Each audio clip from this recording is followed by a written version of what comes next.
What's up?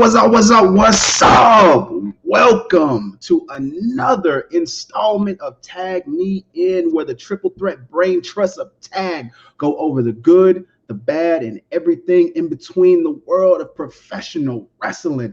I, of course, am the unofficially official Lip Dizzle, joined with none other than the less than stealthy unicorn himself, Mr. Scooter Ray.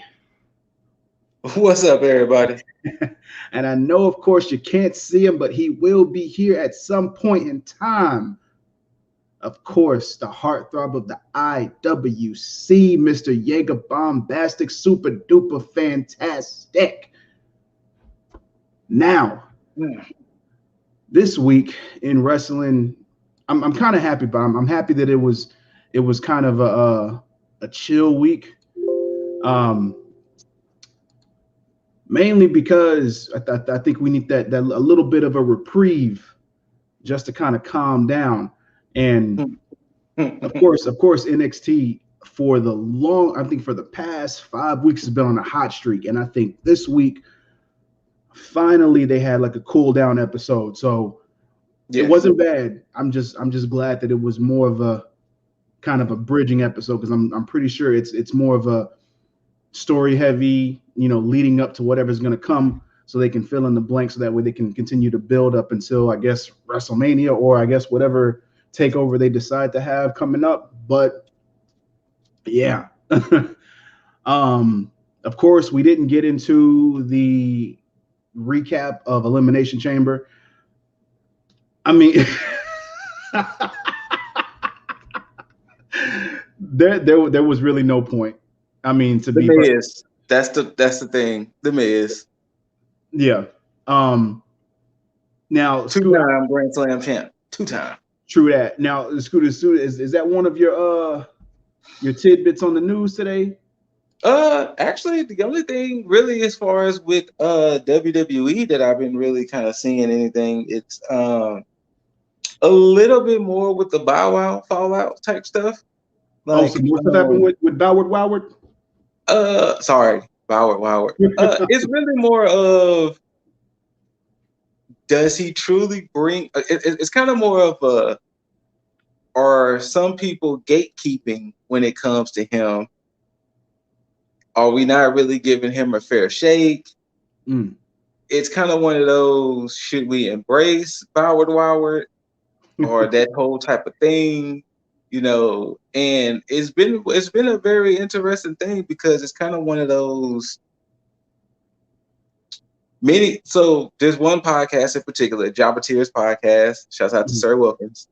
He was saying the issue he's having with the whole Boward Woward situation was he didn't come in humble. That's true. He came in very braggadocious, very, I'm going to be the best. Whatever these people are already doing is going to be kind of trash. I'm bringing fame. These people, it's kind of been a weird thing. So he was saying, in his case, is if he's truly serious, then yes, he'll walk back everything he said if he's serious. Yeah. But there's been too many people, and this is coming from me, there's been too many people who kind of dip their toe in, get what they get, and then dip out, and we've seen that many times in the wrestling world. Oh, truth. I mean, I remember when Cornette had said the only reason why a lot of football players was dipping their toes in wrestling, because sometimes they was getting paid more than NFL contracts. Okay. So when you have situations like that, it's easy to dip your toe in. All right, I'm out. So, it's kind of a unique situation with this Boward Woward thing, because it's like, is he serious? Is he just saying this to, rile us up for some crazy reason? I don't know, but yeah. I mean, he's got us talking about it. He's had other people talking about it, of course.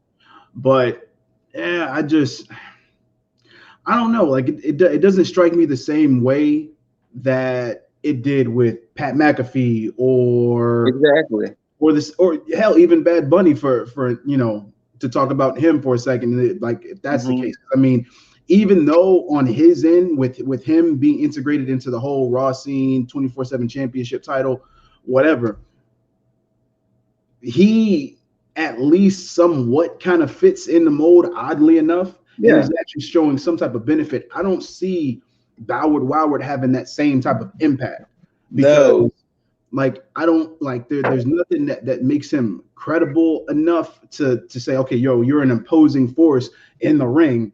Okay, you bring more of an imposing promo than Pat McAfee, and because if you compare, Pat McAfee being that heelish type, you have him doing it perfectly. Like I look at him like, yo, I want him to be a part of NXT because he actually brings something. Yeah, he actually does bring something. Yeah, so I can't say the same for Woward. I mean, granted, if he comes in and he proves me wrong, like I said last week, hey, I'll shut my mouth and I'll be all for it. But who knows, man? Who knows? But I think to segue and touch on the Bad Bunny thing. I talked about how Damian Priest. I was happy that he didn't go for the 24/7 championship, that he didn't get put into that mold. But now, and I watched Raw. I watched Raw this week. What? Yeah, because I wanted to see the fallout from Elimination Chamber, and I want to see. Okay, that makes sense. That makes sense. Carry this on, because the thing is, I am somebody who happens to root for Miz winning the championship. Same. But I still have my reservations on this because I feel like they did this at the wrong time, because I felt they should have either done it a lot earlier, like in 2020, or they should have waited till after Mania to do this. Because it's getting one of those weird situations to where you keep having a lot of these.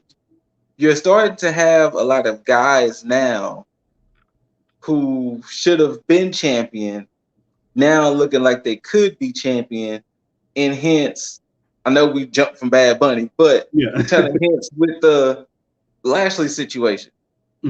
Lashley should have been a champion since his return at some point, but now we're not about to make Miz a transitional champion that fast.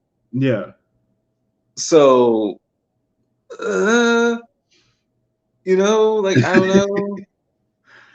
I mean, yeah, my thing is this. If you were gonna, I mean, especially if you were gonna take the title off of Drew McIntyre, like to Randy Orton, to have him jump it right back on to Drew, you should have just had Lashley take it to start that whole Hurt Business thing. Right. Because if that was the case, and it would have made sense to have Lashley be this dominant up from that point up till now, and then have Drew come in and win at WrestleMania the way you wanted him to win, and still have that whole dynamic between him and the Miz, and then have Miz come back at months after Mania, or even hell, the night after Mania. You could have that shock win for the Miz. And and the fact that you've had Miz built in a certain way to where it's not even as imposing as it was when he did his promo on Talking Smack, where it's like he had that fire. So even though like he wasn't the best in the ring, and hell, he's not the best in the ring now, you could have at least had that argument that what, he's deserved it. He's striking his moment. Cool. Oh, but and speaking of Miz, that was one of the things. So there was so I don't know if you ever heard the Jobber Tears podcast, but it's Mr. Black, Janelle from HR, and Sarah Wilkins. Mr. Black and Sarah Wilkins are brothers, and they was getting into it over the whole not Bad Bunny, but the Woward situation. And Sarah Wilkins was the one who was like going in on the whole situation. Like, I might send y'all that clip. And his brother asked him, "You didn't say all this with the Miz. You didn't say all this with the Miz." And he said, "The Miz went through his quote unquote initiation.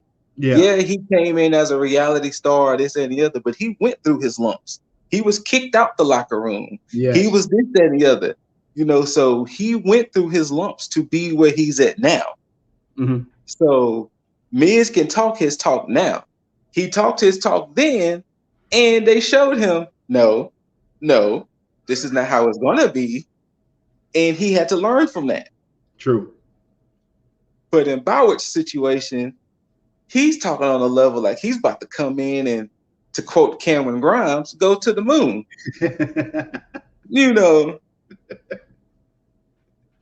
And I don't see that. No.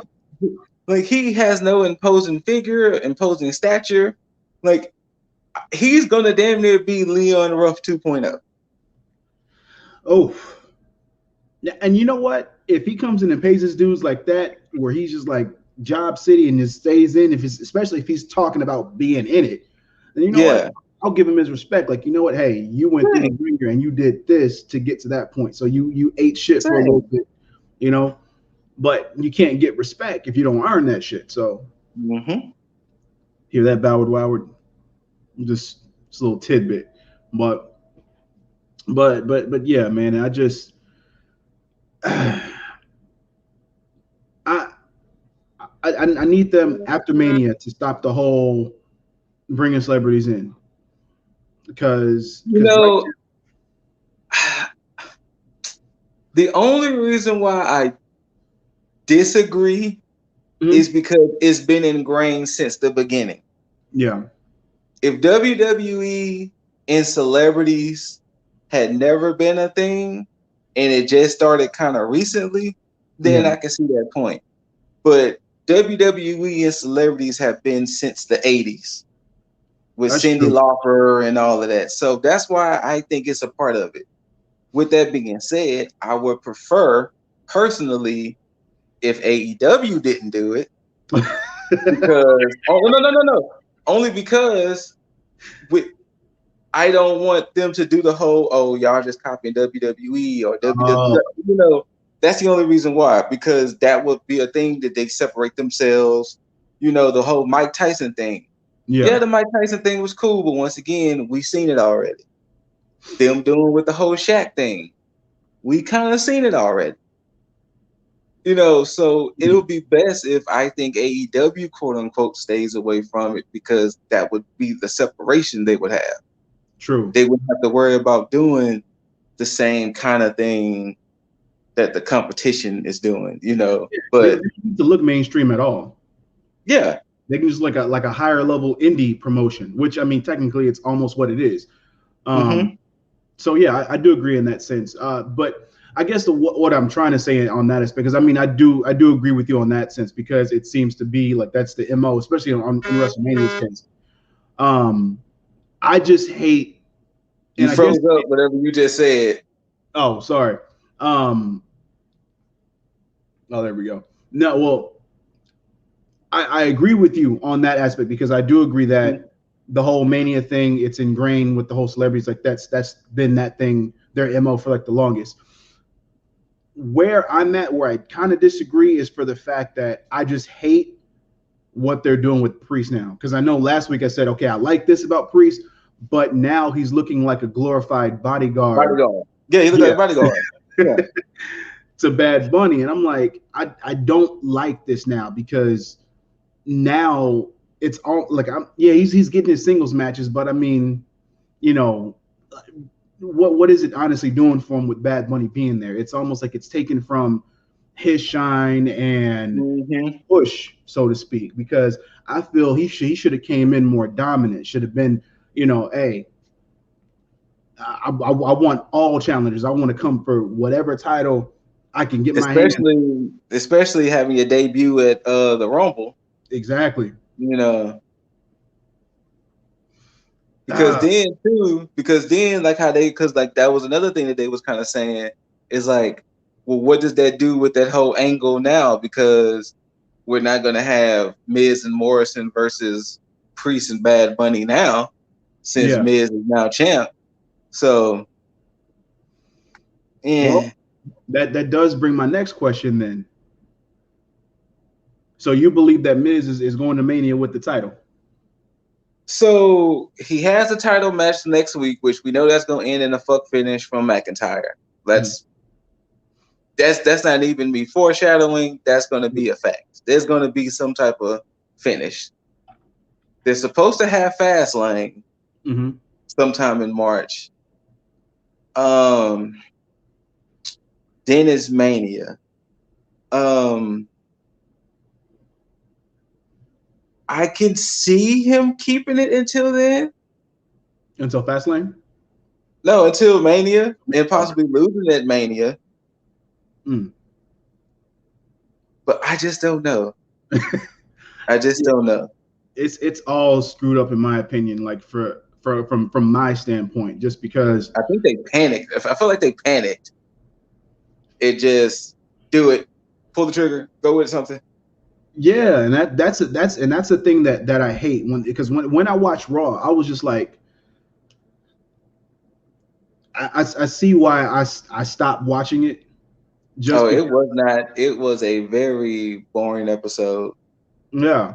Honestly, the best part of Raw to me was when the New Day fought Retribution and Wood saw Reckoning and he was like, "Oh, Reckoning is here.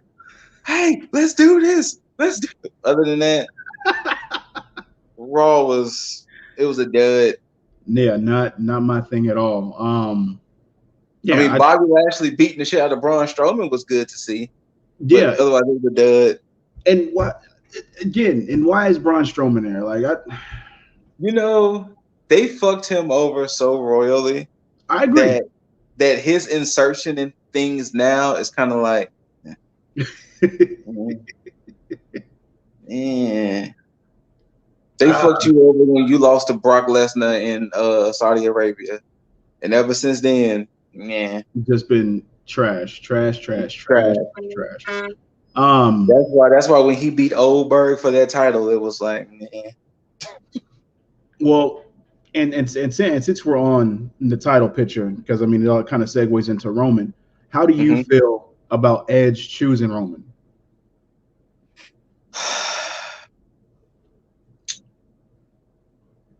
I get it. Mm-hmm. I get it. The issue is Roman had the belt since, what was it, August? I think so. He had the belt since August. It was a week after SummerSlam when they had that pay-per-view a week after SummerSlam, which was the weirdest shit ever. But I could see him losing it to Edge at Mania. The issue is he's been the way his character has been. I think this will hurt him more than help him. Oh yeah, absolutely. No question. I can because if they write it that way, but I don't see the solution of Edge losing. Because I feel like they're going to give Edge at least one more title reign. Yeah. So, I mean, it's cool, I guess, but I mean, the promos will be fire. Oh yeah. Oh, no question. The promos are going to be fire. So, we'll get some good ass promos from it. I mean, and I'm with you on the fact of I see where they're going with it because I was against it completely until I saw the promo after he kind of chose Roman. And then it made sense as far as like the lead up where it's like, Edge won the Royal Rumble, so that's inherently going to be the main event. And so him being like, Roman, you need me to be in the main event, that's like makes sense. But I kind of think that Roman's going to beat Edge. I could see it too. Don't get me wrong, I can see it. But I think that if y'all were going to both ways, if they were going to go that way, then I would have rather damn. I just wish Daniel Bryan didn't win that match. Yeah, I mean, that kind of fucked him with the whole he won, then Roman come out there and beat him right after. Yeah, and I know I caught that shit. Like I was like, yeah, DB's gonna win. He gonna face Roman. He gonna lose. But I was like, yo, he's gonna go to Mania. But that didn't go the way I wanted it because that made for a better story. And then Edge could have went on to beat. Hell, he could have went on to beat The Miz, or whoever decided to beat whoever they wanted to have beat Drew, if that was the case. But I think this is WWE's failed planning, and I think they can always do better. But this one, I think they really fucked up WrestleMania season this year and the better half of last year. So it is what it is. Not going to dwell too much on that because WWE, just like you said, is going to WWE. But NXT. Like I said, this was more of a cooldown episode. It wasn't bad. It just it didn't continue the hot streak that it had been on. There was definitely some good moments for sure, but it didn't continue the hot streak that it's been on for the past 5 or so weeks. This opened up right out the gate with Johnny Gargano and Dexter Loomis, and this I was surprised. I was surprised by this match because I didn't expect them to face each other in a non-title match. Yeah, I thought that was weird too. I figured that they were going to have him go against Austin Theory and then end up transitioning over to Johnny and then winning the title then. But now it's that old WWE trope. You beat the champion and you're in line. I hate and you that. Get shot. Yep. But, so of course that's going to go the way that it's going to go. I'm loving the way. Yes. I am loving. They are a damn good stable. And especially the promo after the match, but yeah, they are a pretty good stable. And I love that because it's the same, the same type of old school chicken shit heel stable that's there for like the comic relief at times, but still serious when they need to be. I don't want to touch too much on the match because it was painted by the numbers. It really wasn't much at stake.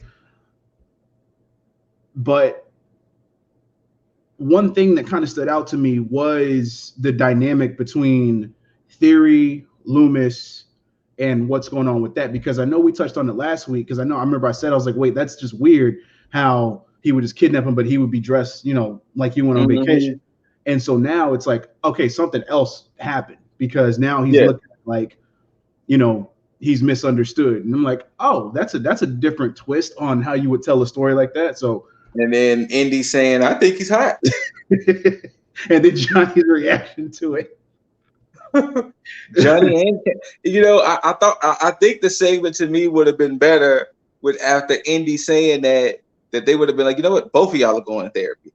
Both of y'all. I thought that's what he was gonna say too. Yeah.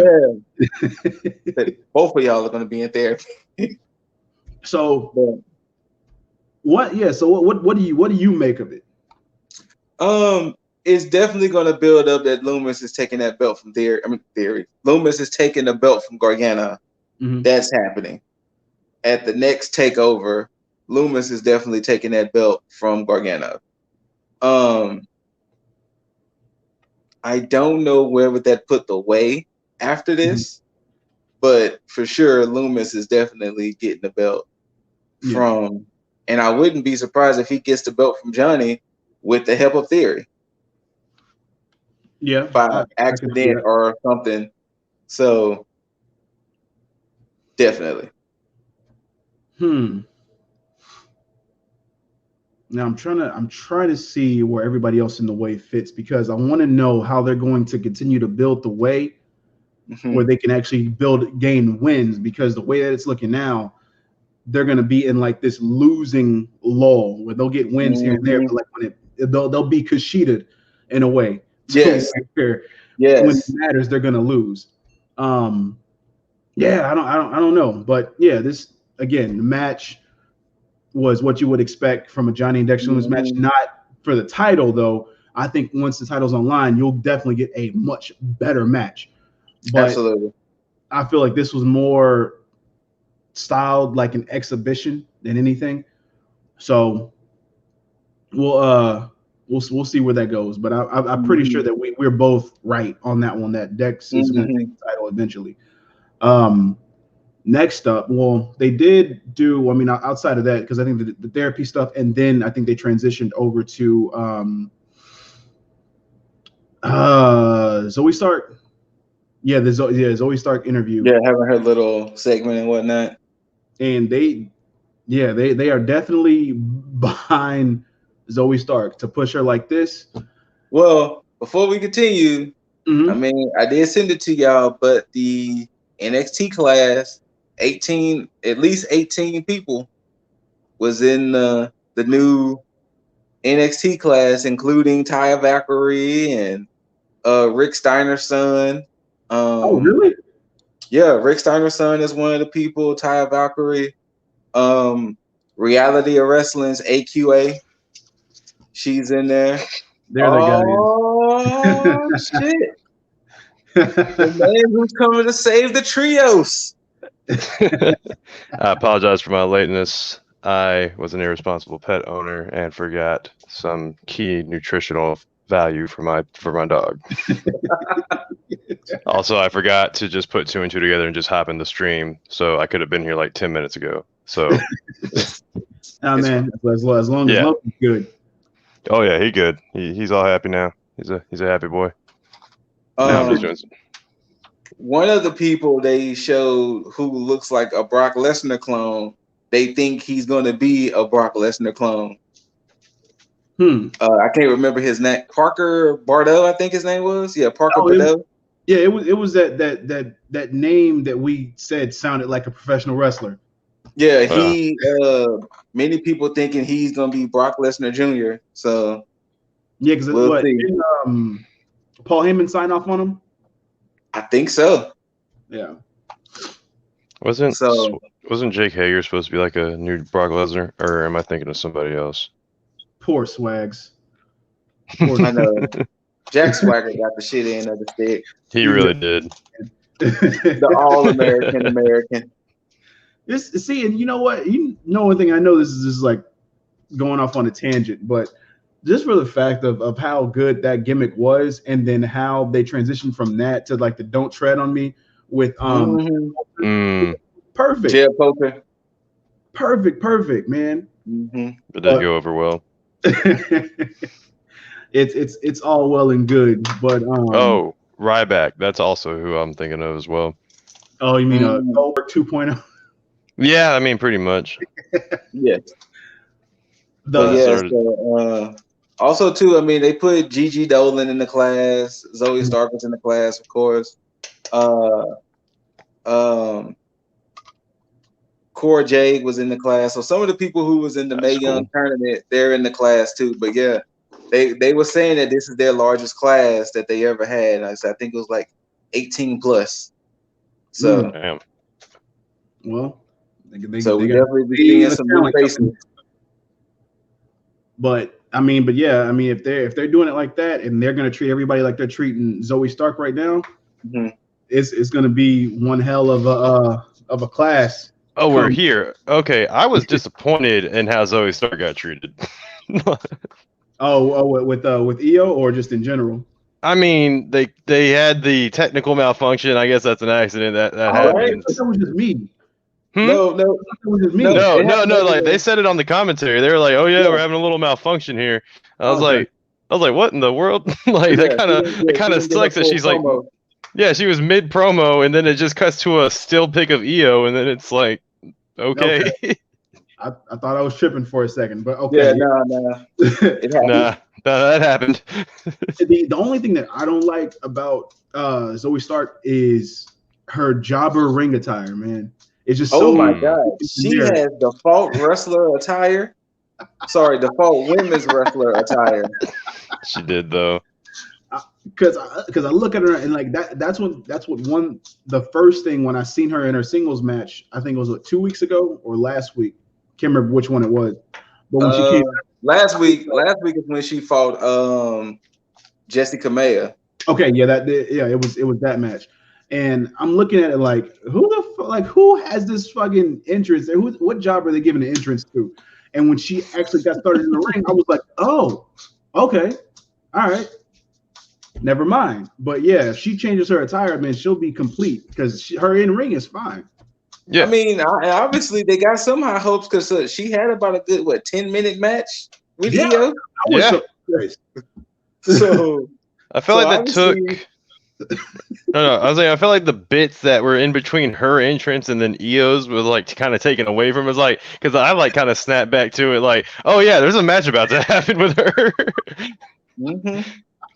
But I mean, that's just WWE things, I guess. But no, that was no, like overall, yeah, very, very impressed with her. Yeah. But that was a good showcase for Zoe Stark. That's what that was meant for. That's the only reason that they put her up against the champion to see how she would stack up. But I think the what that was really meant for was one thing and really one thing only, and that's Tony time. Hello? Yo. Can I sell a water from you? It was Tony time. My bad, y'all. My bad. Yeah. My bad. You're good. I had to pester my missus right quick. Yeah, you gotta hydrate, man. But because of Tony time. Tony time. Tony time. Tony Storm. You know what? I honestly did not mind the segment. I kind of wish. Well, it still might come to fruition, but I kind of wish Zoe would have been like, "Yo, you gonna just talk about me like I'm not here, fam?" Like, yeah, Tony, I can beat your ass, I would have 100% approved of that retaliation. Yeah, that would have been nice to set up a match for her and Tony, just to get. I mean, like I said, it can still happen because their match is 2 weeks away, so maybe next week they could just drop it on us. Yeah, true. So. Well, I mean, I'm all down for that, just because. So anytime Tony's in the ring, cool, So, and I had my percentage of her winning the Women's NXT Championship is down a little bit, slightly, based on the promo that happened, but at the same time, I still do believe that Tony, percentage-wise, is still going to be the one that takes that championship off of Io. Because at this point, she's the only one that's credible enough right now to do that outside of Rockell. And since it's not going to be Rockell right now, because Rockell is going to be the women's tag team champion, we gotta put somebody else in there. So yeah, and it's definitely going to be Tony for sure. What's your reaction going to be if Rockell and Dakota lose? Oh, trust me, next week's show is. Look here, I'll get real close. Look here. Stop with your voodoo magic over there. Yo. No, you can't blame me for these because, I mean, when we get to AEW, I'm going to say it myself, like, apparently it's opposite day with that, but stop with your voodoo magic over there, okay? Look, you see me sprinkling stuff over here. I mean, hey. I see. Stop with your voodoo magic over there. It did cross my mind, the idea of them not winning. And I immediately said, if it does not happen, next week's show, it is going to be less smiles for me, and I'm going to be pissed. I mean, we already lost one match for next week. Oh. So. Yeah. So look, man, look, NXT, do the right thing. That's not NXT on this one. It's WWE. You're right. Because do we give them the Vince pass? Like because I know that every time we say something good is on NXT, we're like, all right, that's all H. But like, do we blame Vince if this doesn't happen? Oh yeah, absolutely. Okay. Yeah, why not? Why not? Because I believe that Trips wants those tag titles on NXT to build them up, because the women on NXT deserve that. The women on the main roster don't really deserve that because they're not treated in that respect.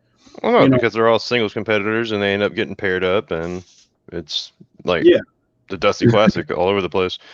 And I mean, and not to mention, I mean, case in point, what was the point of the women's tag team match at Elimination Chamber? Absolutely pointless. Unless so I'm gonna say this. That's the only match I missed because WWE Network decided to glitch. And literally right when it started working, the match was over. So I said, well, they did not want me to watch that match. So I mean, the ending was kind of crap.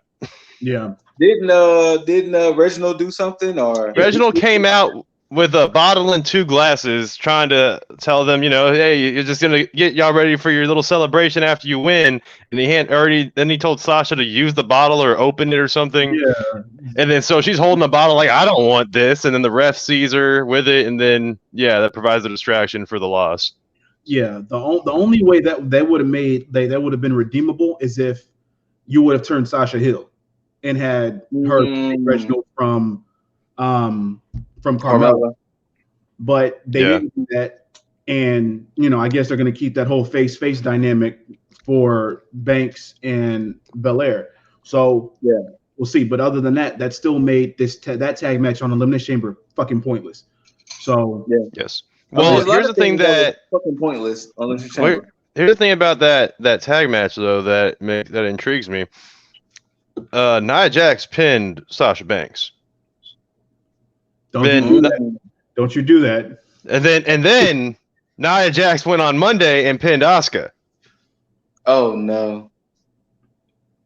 So what I'm thinking is next Wednesday, sure, you have Nia Jax and Shayna Baszler lose the tag titles, but at what cost? You know what? I'm gonna say this. That's all I can say. I hate that these words are about to leave my lips. Okay, you're not gonna say it, so I don't have to. That's fine. Asuka losing the Raw Women's title would do her so much favors. It's true. I'm getting tired of Asuka just losing. She takes so many L's and she's the champ. Like, why? Yeah. Why? But you know what though? It's funny. Somebody else did an investigation when Seth Rollins first won the title. He was the same way. He kept losing all of these matches on Raw, but when it came to his title defenses, he would win. That's true. That is true. He was the same way back when he was corporate Seth Rollins. He would lose all of these matches, but when it came to the title matches, he would always retain. Yeah, but that's true. The good thing about Seth though is the fact that he had the authority backing him. So it's like even losing, he still looked like well, we're backing him. We win when it matters. Asuka, on the other hand, she just gets treated all around because even now. Like she's getting treated like trash. She's the one that gets pinned. Charlotte doesn't get pinned at all. Makes no sense. But I definitely can see Dakota and Rockell winning those titles, and that way Shayna can do Shayna things, and Nia can go do Nia things. Yes. Yeah. That would be best for both of them. And then Asuka will lose it too, and then she can go do Asuka things, which include dancing and some kind of commentary. Speaking of I do have one WWE story that I guess it's a little interesting that it just reminded me of. Kairi Sane apparently asked WWE could she be a part of Stardom's anniversary show, and they denied her on it. Damn. Yeah, it's BS. It's like she's not even an on-screen talent. That's like the same thing with them doing with Paige. Saying, oh yeah, you can't have a Twitch or any other streaming service. That you still be twitching though. Yeah, and shout out to Paige for sticking to her guns. But it's like if you're not an on-screen talent, you should be able to do these things because it's not hurting the company in any way, shape, or form because you're not on TV. So it's like, what difference does it make? Mm-hmm. This company, right, man, I swear. Again, I don't think it's specifically this company. It's just Vince. Which, I mean, hey, I just brought up the point. Do we even blame Vince for all the bad things? I mean, of course we do, but I mean, yeah. Well, there is one bad thing I can't blame Vince for. Good boy. Oh, and that's Malcolm Bivens, because that's all NXT. Yo, why do you hate this man so much, dude? No. I'm on the boat with Liv here. What? What the? What? Did you not see the way he Cheeseburger? I mean, Leon Cheeseburger. Exactly. Leon Ruff is just over here getting evaluated by medical, and then this man shows up like he's out of the movie Us or some shit with a big smile, just like Leon. Like, why are you back there? Like, how long have you been back there? Who are you waiting for? I mean, apparently you're waiting for Leon, but what in the hell? I have no beef with Malcolm Bivens whatsoever. Personally, I have no beef with him. I mean, look. Nah. Yeah. Again, like I said before, his character work perfectly fine, but I just don't like this guy because he has a punchable face. Oh yeah, he has a punchable face. You see, but that means he's working the gimmick well.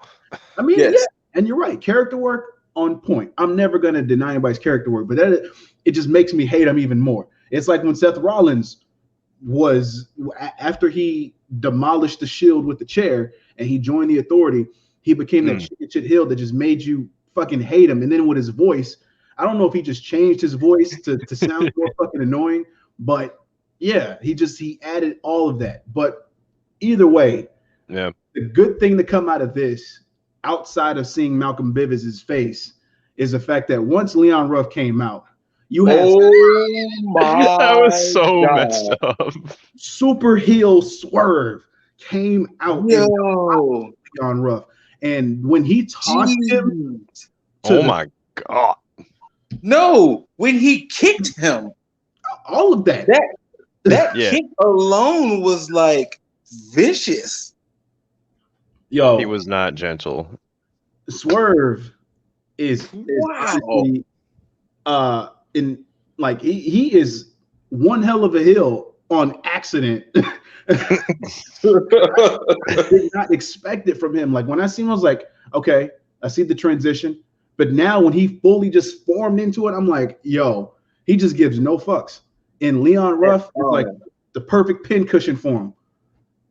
Cause jeez, the kick, the toss into the edge of the ring, like poor Leon. Poor Leon. Poor little Leon. I don't think he's gonna be medically cleared next week. He shouldn't be. That man almost broken. He almost snapped in half.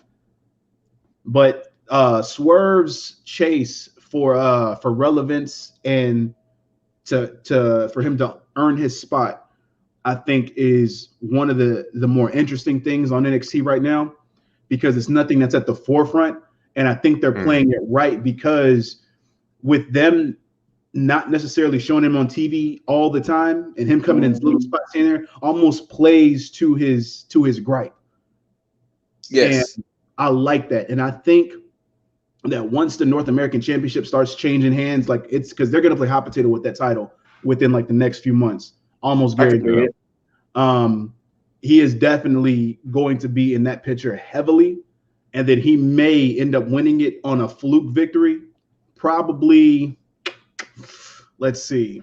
I say against Bronson Reed, because So what we discussed earlier with you, Miss Yeager, we basically said Loomis is going to take the belt from Johnny. I'm thinking Indy Hartwell's going to get in the way, but only because of pure infatuation. So like that little.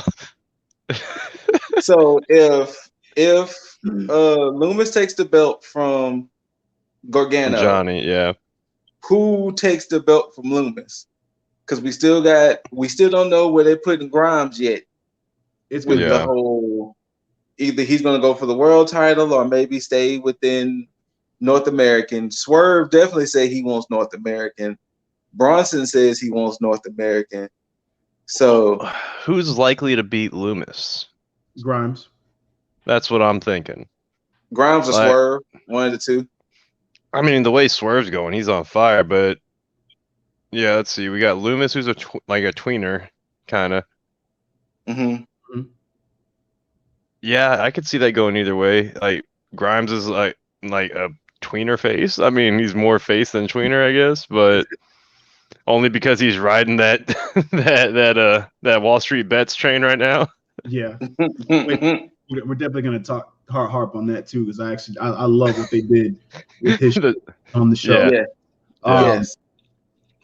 Personally, the way I see it going from Johnny to Loomis, Grimes, Bronson, and there it's kind of muddled. But I think from Bronson, I think it does end up going to Swerve. Okay. Now I could be wrong, but you know, I'm definitely. You maybe not be wrong. The issue is how desperate WWE needs new talent on the main roster. Might always come into effect. Well, it depends. Are they going to keep sticking them with the celebrity wrestlers? Well, I'm gonna say because don't forget, like we talked about before, the NXT 6.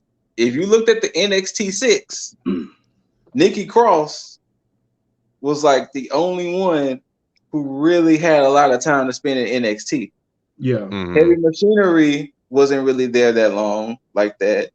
EC3 had that one match at TakeOver, the ladder match at TakeOver. Yeah. Who else was part of the NXT 6? It was Lacey Evans didn't have a lot of matches. And Laura Sullivan, was that dude. But yeah, so Laura Sullivan was Laura Sullivan. Because the thing is too, I don't see LA Knight being that long. I still hate that name. Yeah, I hate it too. It sounds like an 80s action TV show. Yeah, sorry. I don't see Eli Drake being there long. You know? Yeah, no, I don't see him there either. So it's a matter of how fast or how quick they're gonna call up. Because remember, Humberto wasn't in NXT. Humberto was there in your blink before he got called up to the main roster. So some of these people could possibly get moved up for the sake of because people are coming in. Loomis gets moved up after he loses the American Championship. Because I don't see Loomis winning the NXT title. No, I don't see that at all. They're breaking up Undisputed Era. My heart. I see some of them moving up. All of them. The only person who's going to get messed up is whatchamacallit, is Bobby. Bobby Fish. Oh. Because Bobby unfortunately is showing that he's injury prone. So no, real quick with that, is he or is he not active? Because I remember a couple weeks back he came out with UE, but now he's hurt. Yeah, he is hurt. Okay. Yeah, hey, I know it sucks. I know. He got hurt at War Games. Yeah. Okay. I think it was like his pet, or something like that, got messed up. I think once Cross loses the title, because he's either going to get getting moved up, but Cross is going up. He's going up for his next reign, and I think he loses that title to LA Knight. Either he gives it to him or something else happens and LA Knight becomes champion. But I don't think LA Knight is getting the North America. I think he's going straight to the NXT title. Wait, you're saying Cross goes to NXT title? Yeah, Cross wins NXT title, and then he's that title's gonna transition from Cross to LA Knight. I don't know in what way, but I know that's where it's gonna go. because it only he has to beat Balor then. Yeah. Oh, he's good. Oh, he's definitely beating Balor. I mean, so what happens with Balor? Does he just stay on NXT? That's the question. Balor can do. He can either go to UK. He can, or he can take this gimmick now that he has and take it to main roster. Mm-hmm. So, and if he does that, he's definitely going to Raw. There's no question. He's not going to SmackDown with that gimmick. Yeah, because you can't have his dominant personality and Romans. Romans, yeah. Now that would be a great matchup. Mm-hmm. But yeah, but you would need that to build. You couldn't just do that from the get-go. You don't have to build it all because Balor beat Roman, I think, on his first night on the main roster when he went to Raw. That's how he got the title shot against Seth. Mm-hmm. That's telling of itself. But I think it's he's definitely going to SmackDown. Not with that gimmick, not at all. They're going to want to stop. Yeah. They're going to want to stack Raw with as much gimme talent as possible. That's why Priest is there. That's why Rhea's going there. And I think, and to piggyback off of what Scoot said about GYV, I think GYV. Question. Can y'all hear music? No. Okay, good. All right, because I don't want this part to get messed up because my neighbor's out there playing music. All right. Oh no, you're good. Okay. But yeah, man, I do think they're gonna purge a lot of the NXT talent to go. Oh, you just noticed it? I just saw it. Yeah. I thought that was nice. A nice touch. But yeah, man, I don't. Damn, I don't want to let people leave though. I really don't. It's gotta happen. Well, as long as Raw keeps acting like a soap opera and viewership dies down, they're gonna need it. They need more talent. They're gonna just keep asking for more talent. Mm-hmm. I know. They need to pick up the shit. Well, to carry on with someone who actually is going to benefit from this whole NXT purge, Xia Li went up against Casey Catanzaro. I had one gripe.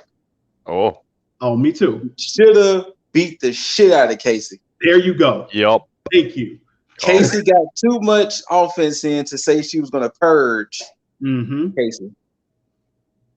I mean, that hook kick was ridiculous, though. Yeah. Like roundhouse hook kick. I don't know, but yeah, that shit. Yeah, they need to build Xia more strongly than what they're doing. They're giving too many of her opponents way too much offense against her. Mm-hmm. It should be like that, especially with Casey. Nothing against Casey Catanzaro, but I mean, her stature is to be utilized for a certain purpose. Yeah. like a female Leon Ruff. And exactly. But, or a female Marco Stunt. All right, that too. But aren't they about the same height? Shit, I wouldn't be surprised. Damn near. But I mean, again, Casey and Caden Carter are used to be a tag team, so that's where they're going to shine. This whole single shit against Xia Li, they're there to be cannon fodder. So, yeah. I guess we're going to see Xia Li versus Caden Carter next week then. Yes. It's going to be in 1 or 2 weeks. Yeah. But yeah, too much offense from Casey. This should have been a gimme match for Xia Li. And I didn't even like when even the wrap up of the match at the end where hurt Casey. I feel like it should have been done a hell of a lot better. And, yeah. I think Boa playing security for I'm blanking on the name right now. Mei Ying. Yeah, for Mei Ying. I thought that was a little entertaining. I was honestly halfway expecting Xia Li to just turn around and kick her too. But that's what I thought was gonna happen. Right. But she definitely chose a better way to distract Caden. She was like, all right, fine. If you want to keep going to Mei Ying, all right, I'm gonna knock your friend. For real. Masterfully executed. Casey out there like that anyway, but exactly. Regardless, like we said, it's what it was. But Next up was pretty much the start of what would continue to be a hilarious series of events. Oh boy, we might as well talk about them all at once. Just talk about them all at once. We are. Yeah. Oh boy. We'll do both of these.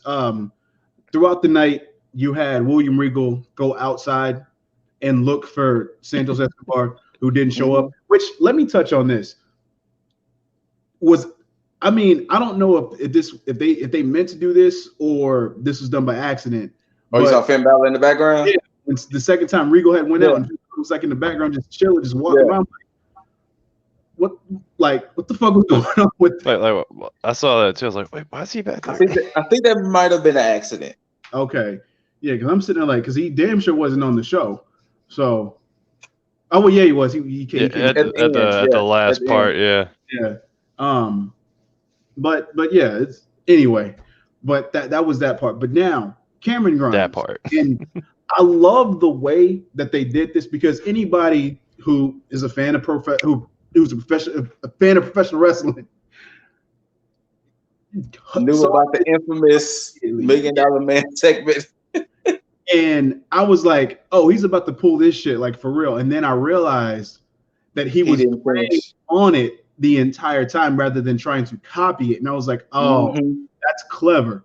That's clever to take tidbits from that and then implement it into your character as though, as to say, I'm not trying to be Ted DiBiase. I'm better than Ted, and just perfect. Remember, he kept saying, $1 Million Man, you think you smarter than me? You ain't smarter than me, $1 Million Man. Look, talking about fucking character work, Cameron Grimes is killing it. I'm telling you, he's definitely, because like I said, I'm really am starting to wonder, did I sleep on him when he was in Impact? Yeah. Because he has been killing it. And like I said before, and I'll say it again to zoom up, he is a better big money Matt than Matt Hardy. Oh, we're definitely going to get on rough. that too. Oh, that's rough. Yeah, man. I love the fact how he kept trying to pull the bit, but then forgetting to do the payoff, whereas to kick the ball out, and he had to sit there and continuously pay everybody their money, and then to have it pay off in the end, where he said, "You know what, fucking, I'm done trying to trick people. I'm just going to do it." So he knocked the dude out at the end, and basically still threw money down. So it's like he still paid him the fucking money unintentionally. So when he threw the money in the air, that was my exact. I was like, but dude, your money, like, why? Like, you need to get that back, man. But pick it up. Again, I'm loving how they're still keeping tidbits people inside the show without having to have them do in-ring stuff or try to make it seem as though, we're trying to put the spotlight. It's like, no, just stuff going on in the background. I love that because it makes the show flow seamlessly and not how Raw tends to do it, where it's just like, what the fuck is going on? Like, yeah, but anyway, love that. And to carry on, since we did talk about GYV had a match. But before that, they had a segment with MSK to build up on MSK. Another thing that I like, doing a vignette and promo on people that's not highlighted on the show, just to kind of keep that in your mind. And that's what old NXT used to do a lot, even when they didn't have everybody on the show, because they worked that hour to their advantage. And they did the same thing here. And with that promo, they had a backstage interview with MSK and GYV, just like I had said this last week, that I believe that MSK and GYV are going to be rivals throughout probably the better part of this year. And they're going to have match after match and just tear the house down with their rivalry. And this, in a way, kind of confirmed that. And when GYV had their match against Killian Dane and Drake Maverick, they came out with it, because I guess it's the thing they're doing now, where they just come out instead of just coming out to their entrance. They start by cutting a promo before each match now. And I love how they said. Well, before you get there, how do you feel about the aspect? I was like, well, how do you feel about the aspect of them injuring West? GYV. Did they say so-called he broke his hand? Yeah, they said that. GYV has said that they broke his hand, and they never said if their tag match was happening next week. Okay. So I remember them talking about like during the scene of, but I don't remember commentating saying, "Oh yeah, his hand is like." Yeah, they. okay. When GYV was about to fight Dane and Maverick, they said that they broke his hand, and they never mentioned if their tag match was still going to happen next week or not. So I don't know. If that, and the only thing I can think about, if the match isn't happening, then maybe Birch might be stuck in London. Okay.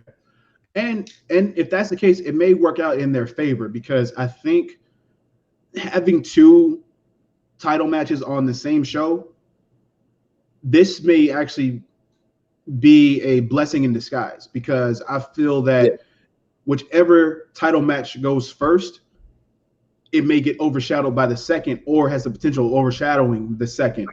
And if you're going to go headstrong, especially since there hasn't been any promo or build up for the tag match between MSK and Lorcan and Birch, you might as well just go ahead and just postpone that for like a week or 2, and just pull the trigger on the women's tag team title match, and have that just be the highlight. Have them just give them all the glory, all the spotlight, and give them the time that they need. So I'm down for that. And take this time to kind of build up Lorcan and Birch against MSK. So because they're taking those titles. Lorcan and Birch are done with these titles. Yeah. And that's unfortunate. Like, you know, MSK and GYV are about to go to town with this rivalry and with these titles. For sure. I can't wait. So yeah, I'm I'm all down for that. But if this is a work injury, then yeah, I think it's just really just meant to buy time to build up for it. And hey, I'm down for more time. So TikTok. But let's talk about the best part. Killian Dane is 100% joining Imperium. Imperium? Oh yeah, when they hit him with that little comment in the That's happening. What's happened to you? So is he going to get a makeover? He's about to beat the shit out of Drake Maverick, which is going to make Drake Maverick the sympathetic babyface in all of this. I mean, and somebody's going to have to save Drake Maverick in a sense, and it could be Brazungo returning to help or something. I don't know, but that'd be a nice touch. Killian Dane is definitely going to join Imperium, especially since if you look at it, Walter being Austrian, Wolf being German, Fabian being Italian, Marcel being, I forgot where Marcel was from, and then you have your Irishman with Killian. Yeah. So it's going down. I mean, I'm not mad at the idea. If he's how would he look in that whole setup though? Hairy. He would go. He would be the hairiest member of Imperium. Absolutely. And once again, he can live back to the moniker of being the Beast of Belfast. Ooh. Oh yeah. Damn, I love the way that sounds, man. It really is. Really is nice. Maybe that's why they haven't called him that in so long. Exactly. Huh. Yep, I'm down for it. You won me over with. You know what? I'll watch your show, Scoop. It's happening. So I mean, Imperium is pretty much on NXT UK. So that means that NXT US loses Killian Dane after all this. No. Only Volta is only UK. The other three are here. Okay. Yeah, the other three are here. Oh, you know what? Okay, so now that would make sense then to have them. The lineup for US, and then whenever they travel back to UK, then you have okay, all right. Now that'll work. It's starting to make more sense. Okay, I'm down for it. But yeah, man. GYV wins. Yes, Ticket to Mayhem. Sorry, Drake Maverick. But yeah, the one thing I did like about their promo that they said, it was like the better team lost. I don't know why I like that line. That Gibson, man, that man is money. Money. But this is why I can't wait for this rivalry to take off, and I see more matches between them and MSK, because if they can recreate or remix what they did in the Dusty Classic, sign me up for a lifetime subscription to that shit, because I want it. Want it every week. But outside of that,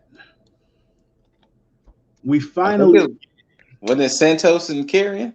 Yeah, we was Santos pull up with Legado del Fantasma.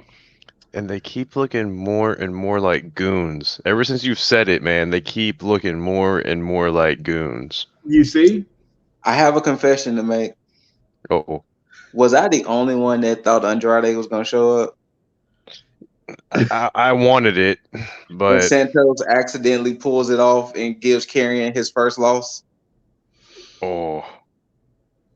Like I 100% I thought Andrade was going to show up. You would probably be able to hear Lips screaming at the TV, though. Oh, yeah. That would have been amazing. Because you got to remember, Legado and Fantasma is his favorite faction of all time. It's not. Yes. But one thing, he loves them, people. He loves them. He really does. He's just lying. You hear me say some positive things about this match. Ooh. Because the way they worked it was smart. Yeah.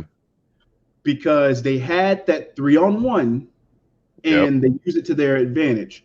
And I'm glad, because at least they didn't sacrifice Legado del Fantasma. They didn't sacrifice them in a sense, because they still make them look strong as a cohesive unit. And then it worked to Santos's favor, to where he was able to have a singles match with Karrion a little bit. So he was able to still show some of his strengths against Karrion. Now, of course, Karrion still went over, but they made it look damn good. Yeah, they made him look somewhat credible, and I'm glad. I mean, of course, I wouldn't have been mad if he stomped him out, but in the interest of fairness, because he does hold a title, it's good to keep your champions looking strong, whatever title they may have, even if it's the 24/7 championship. No, when Scoot told us a couple days ago about it, I was like, I wonder what the angle's going to be here, and seeing the rest of Legado del Fantasma pretty much making it a handicap match. Yeah. And like you just said, to give Santos his time to shine, towards the end of it, and to show the resilience, the durability, the toughness. I can give more synonyms for this, but Karrion Kross just looked like a fucking beast through it all. Yes. And you know what's crazy about, especially with his build, Santos isn't a small statured man either. True. But Karrion just looked like he was just a monster over those guys. He did. Jeez. Now, even when he was pulling the injury with the arm, he was still dominating, and I was just like, oh, I don't think they win. Like, it's like this is not gonna like they're not. I mean, they're not gonna win, but I mean, this isn't gonna go well. No, fam. I'm When he threw Mendoza and Wild through that damn barricade. Oh yeah. Like, shit. Yeah, that was my like I don't even think Finn wants this, man. Like, look, that's gonna be a hell of a match, but a quick sidebar, only because I just thought about it.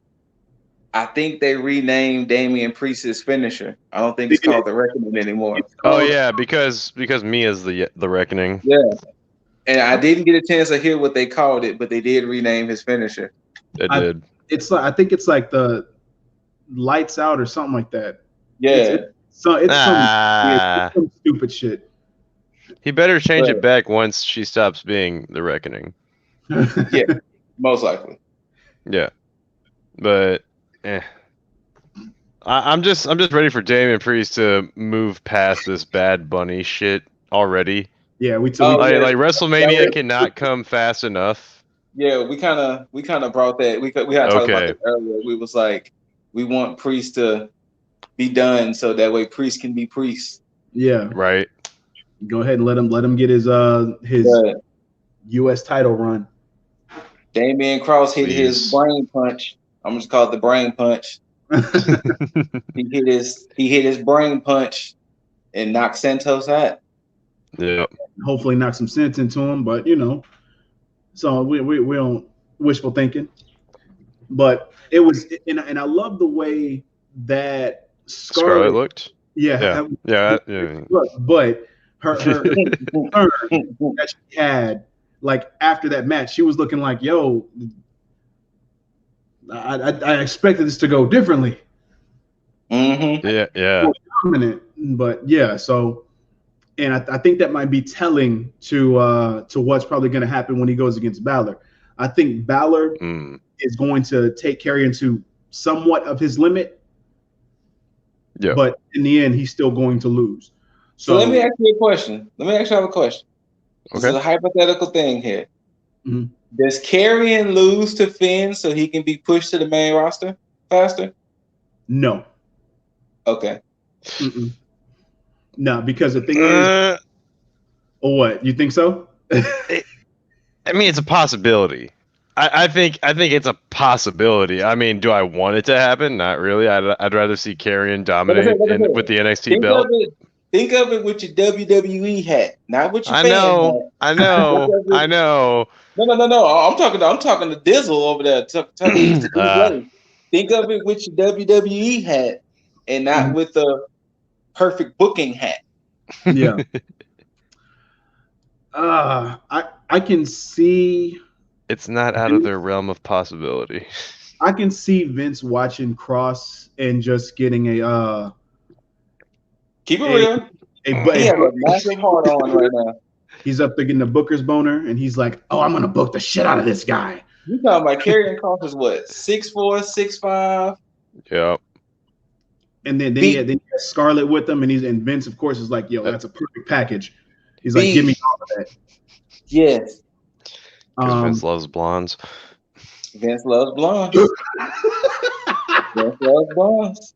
Vince loves blondes. But not only that, he gets a blonde and the beefy boy he wants together. Vince is gonna die. You know what? No. Vince is back in the day with Sable doing the little dance on the table. Like that's, you know the meme, like the whole GIF reaction. That's Vince right now. Him about to fall out the chair. Mm-hmm. Yep. No, when he straight up fell out the chair. Yeah, he's like, "Yo, give this man a world title right now." He's like, Paul. He's like, Paul, how fast can I have him? Paul's like, come on, man, let me get him a title reign, please. Like, I don't kill him yet. But I honestly think they might sacrifice. Man.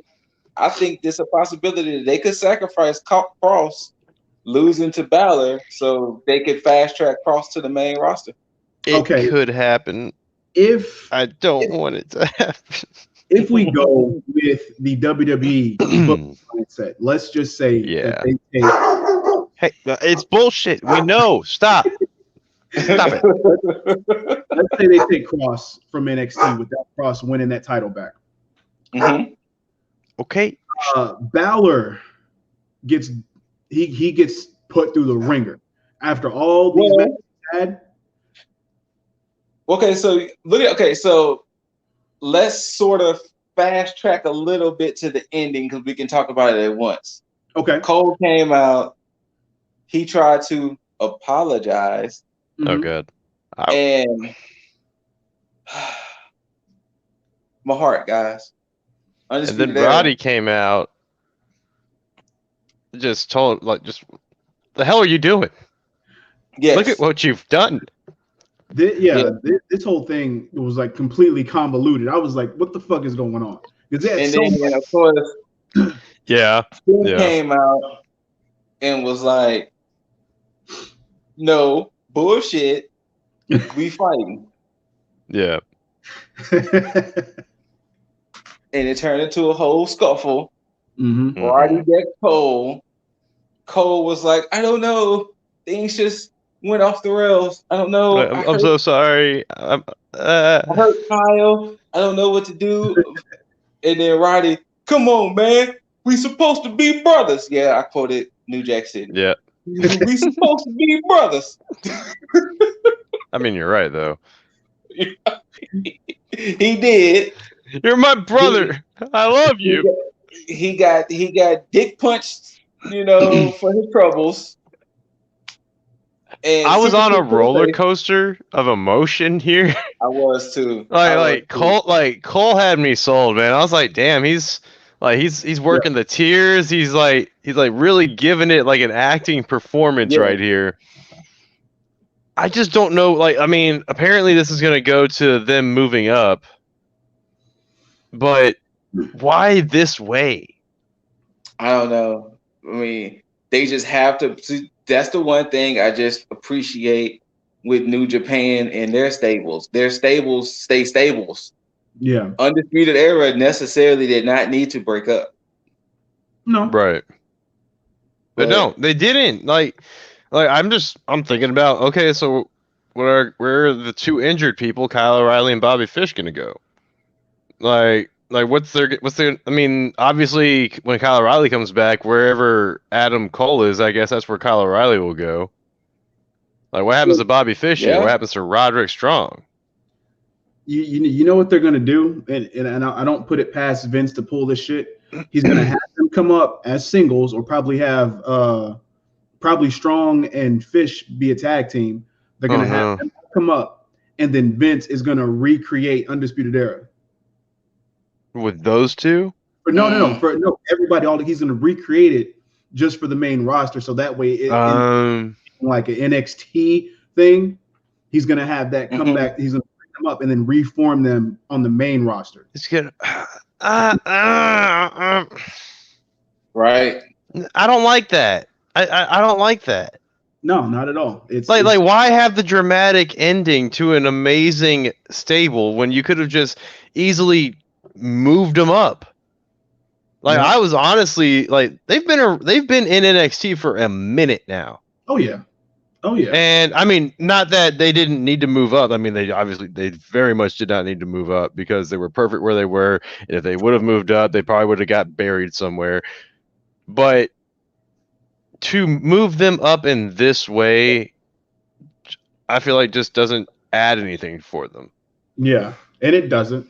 It doesn't add anything for them. I mean, because Vince is going to look at Cole in a different light that Trips looks at Cole. Oh yeah, 100%. Somebody that has a small build, then is going to 5'10" and 180 pounds or something. Yeah, something like that. Yeah, it's not going to be good because it's not like how back in the day where Vince was, how Vince was booking Shawn.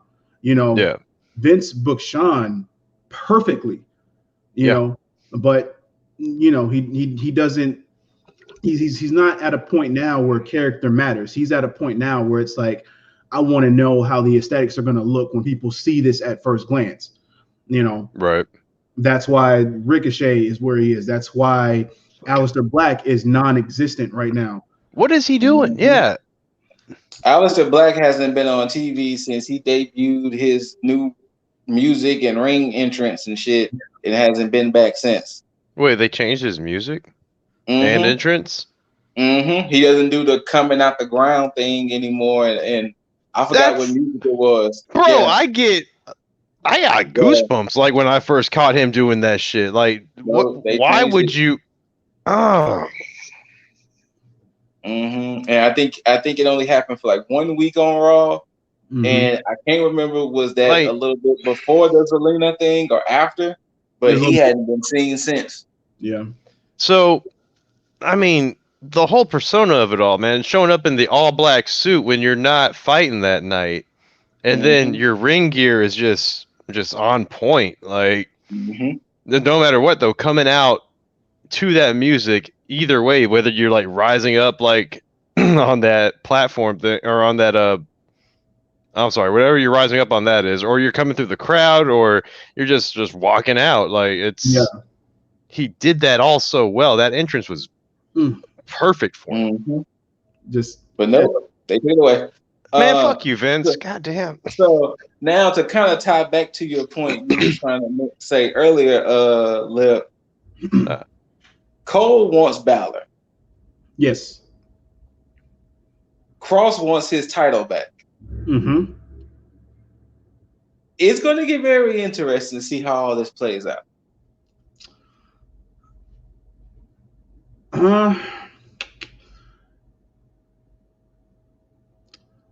I see Cole getting title shot because it's going to be this feud with him and Finn. But I see it getting completely muddled with the whole Undisputed Era drama that it's going to affect the match. And I don't even like this match may go to a no contest. I'm sorry, which match? Balor and Cole. Yeah. And I think that this transitions into Balor against Cross. I don't think this is anything more than just the drama between Undisputed Era. I think Finn is just playing a part because he holds the title. And yeah, I think this is an overall thing that's going to essentially lead to Cross and Balor, because I think they're still trying to build that whole thing up, because they've put little seeds here, and Cross just finished with Santos. So I think now he's going to start to focus on Balor, but I think he's going to wait till Balor finishes this shit, and then that's when he's going to come in and like, yo, we got now it's time for us to handle the shit we got to handle. No pun intended on the time, but yeah, he's coming for that title. Okay. But yeah, Cole basically at this point confirmed the fact that it's Cole against everybody. Because now what he does to Bobby Fish it's probably going to be non-existent, because I don't think he's going to do anything, because Bobby's going to visits him in the hospital and beats him up or something. That'd be awesome. Does a Steve Austin like a waste can? Yeah, bedpan. There you go, bedpan. Yeah, I just see more Undisputed Era drama coming into next week, because I think O'Reilly comes back and continues that somewhat. So it's a whole lot of confusing shit going on, and eventually it'll start to make more sense as far as to where they're going. But we got to wait till next week to see that shit. But that's how NXT went off the air, with Cole standing strong, saying stupid, in the same vein as Randy Orton said to Kofi, just not with much venom as Randy would put on it. No pun intended on it either. But AEW. Now, this was kind of the opposite for me in terms of how NXT, because NXT, I said, was more of a cooldown episode. AEW seemed to ramp it up slightly, just a little bit, and I'm happy about that. Now, of course, there were still some low moments within the show, but I feel that story-wise and later on in the show, as far as like match-wise, a lot of things got better. Scoot, you got anything as far as newsworthy for AEW? Not really. I don't think I really see anything AEW wise as far as. I mean, of course, the big news that happened. You know, something that could change the whole show around. You know, some might say they acquired a giant acquisition. Well, how about you get to the point? No, sorry. Go Big Show. That's what it is. The Go Big there Show. There you go. Season 2, y'all. Go Big Show. Season 2. But no. Oh my God. Of course, you know, Paul White, of course, was the acquisition of AEW, and I guess that's been a huge talking point for a lot of people. Well, myself, is it a good signing, bad signing? Actually, what are y'all thoughts on Paul White? And also them announcing a new show at the same time. So how do y'all feel about Paul White? Well, I didn't know about the new show because I know we were talking about them adding a show. I didn't know that they actually announced the show. Yeah, he's going the show he's going to be commentating on is going to be AEW Dark Unrivaled. Not Unrivaled. Revelation? No. It's called AEW Dark. That sounds way too dramatic. But it's gonna be it's Rising. Gonna be was it Rising? Something like that. Yeah. And it's gonna be their Monday show on YouTube. I guess them playing around with that 6 p.m. Monday thing, and that show is gonna be an hour. And it sounds like what they're gonna do with that show to me, from hearing like a description of it, because I don't think they talked about it because I didn't get a chance to watch AEW this week. But it sounds like what they're gonna do with this show is kind of more of a maybe smaller talent that's on Dark might be on this show or something. I don't know. Okay. Or maybe that might be the bridge between Dark and Dynamite, while Dark stays kind of the newer talent, and the new show might be the bridge between.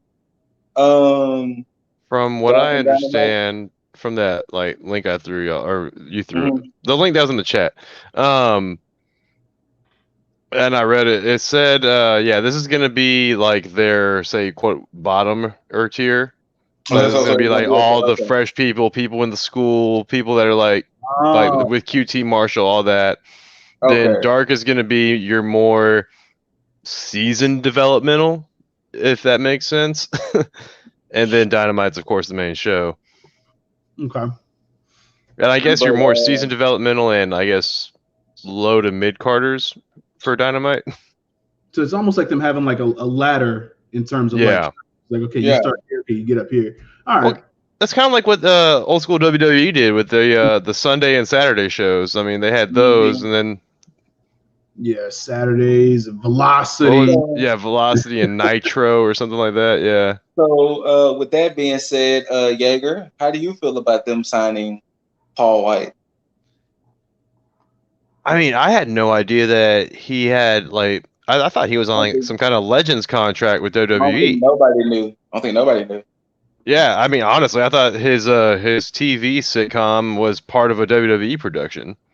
It was. It is. Okay. Do we? So now my immediate speculation is: are we getting a WWE like partnership here? Like, what's going on? Season 1 might be the only season. That's what I'm thinking. I mean, hey, good point. Because apparently Vince is freaking petty. But I mean, if he's cleared for both commentating and for ring work. Mm-hmm. So obviously, at some point, we're going to see Big Show wrestle again, or excuse me, Paul White wrestle again. Hey, quick sidebar. Mm-hmm. Somebody brought up the fact that now Shaq and Paul White can finally have a match. No. I mean, you know what? Let me see it. No. No, let's see it. Let's see it. Let's just you know what? Let's just get it over with on the new show, that AEW has. And wait. So you say he's going to jump off a commentary to go wrestle Shaq and then jump back on commentary? yeah, he's in a feud with Shaq for like a week or two, and then they have their match, and then it's settled, and then he goes back to commentary. Yes, just like I don't think. How old is he now? Like he's 50 plus. If he is 50. I mean, I might be giving him more age than he should have, but no. But I don't. Okay, so I don't need him to wrestle for AEW. Yeah, I'm cool with him commentating. Like, sure, yeah, I'm with that too. Yeah, but does he need to get in the ring? Same answer with Sting. No. I didn't mean for that to rhyme. Do you think it's a good acquisition for the company?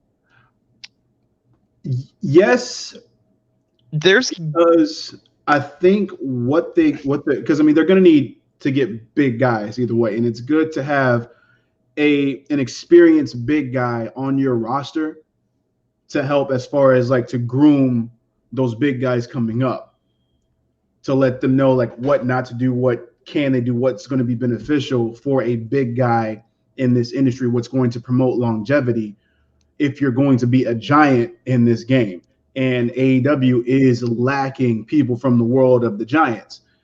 And yeah, I think he would be a good acquisition to have for that as far as mentorship, but not as far as in an in-ring capacity, unless it feeds and promotes a story for a beneficial reason and not for something that's going to promote Paul White himself.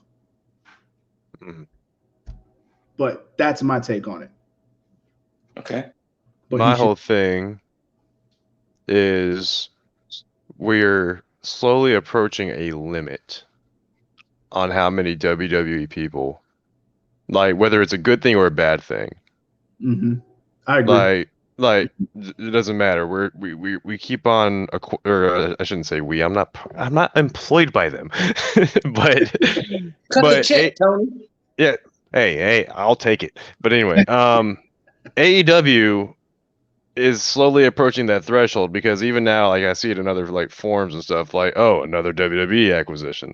But it looked like how TNA was looking like 10 years ago. Exactly. Mm-hmm.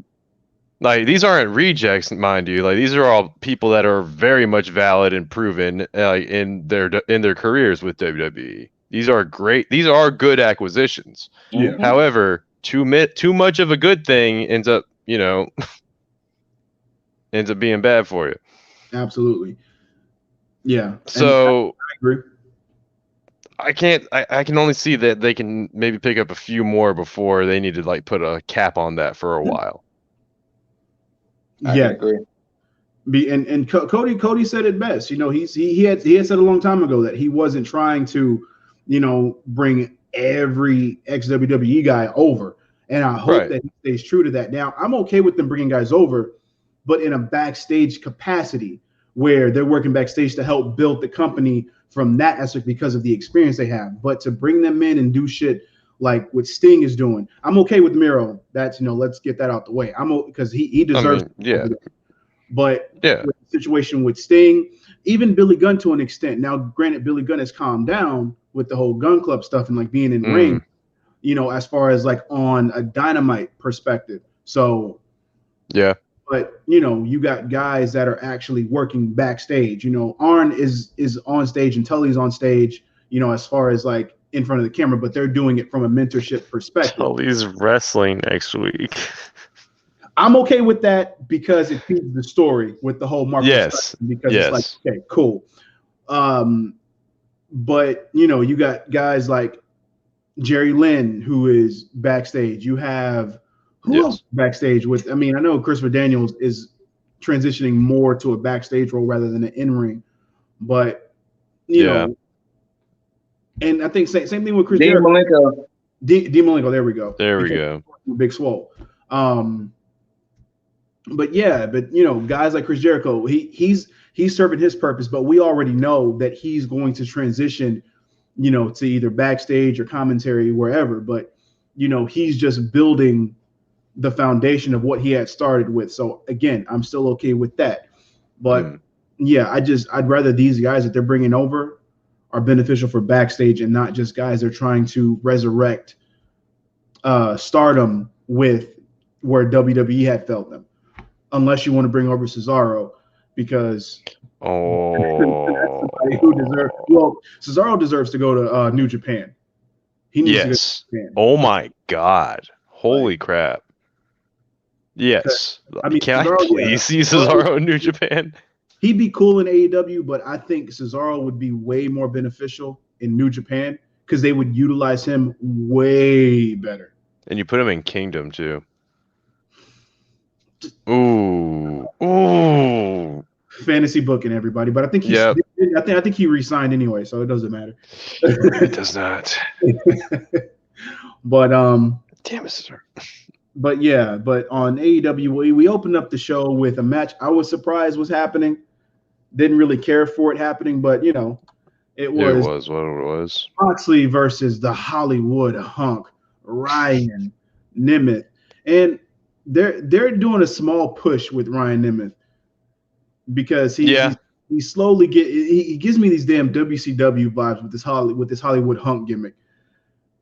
But I get that. Yeah, he was there to basically be served to the wolf that is Moxley.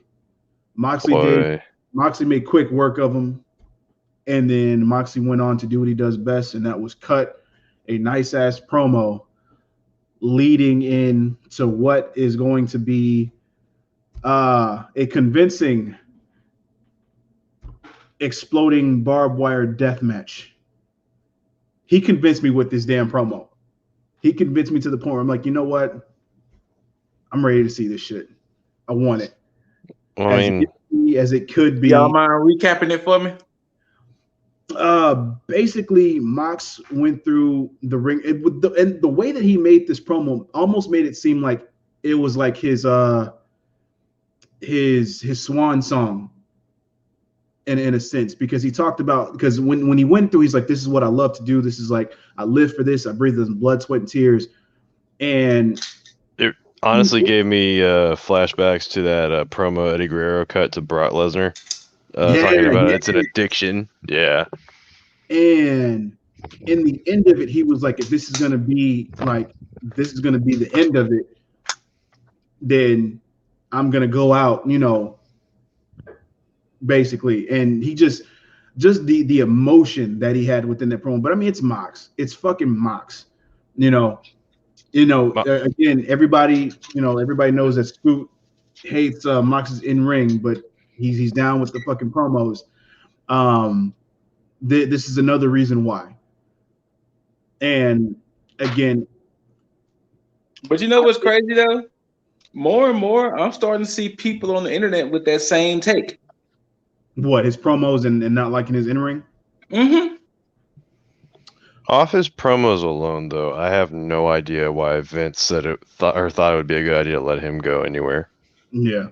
Like, they kept making him the redneck psychopath or something like that. And, I mean, he carried they made him tote a wagon around. Come on. I did how he did that, because that was him leading into going against Brock into WrestleMania, and I love the lead up to that, but then Brock fucked it up. Yeah. What he was doing was that in that lead up, he was going to all the hardcore legends, Mick Foley, Terry Funk, and some other people, and he was basically getting things from them, and he had in his mind what he wanted to do for that match. And I was all for it. And then, of course, come day of, it just gets shit on. Yeah. Yeah, it did. But like, how long did this match even last? It was a short match. It was like only a couple minutes. 10 minutes at the most. Most. But this match that Mox had, it didn't last long at all. I think the promo was fire. But I think usual. This is the match that actually takes Mox off TV. and I guess probably puts him primarily on New Japan for a little bit, but I think he's going to go handle with Renee and the whole parenting shit, because I think it's around that time. I guess I don't know. I mean, no. They still got some months, I think. Yeah, so, I don't think Renee is due to like May, I think.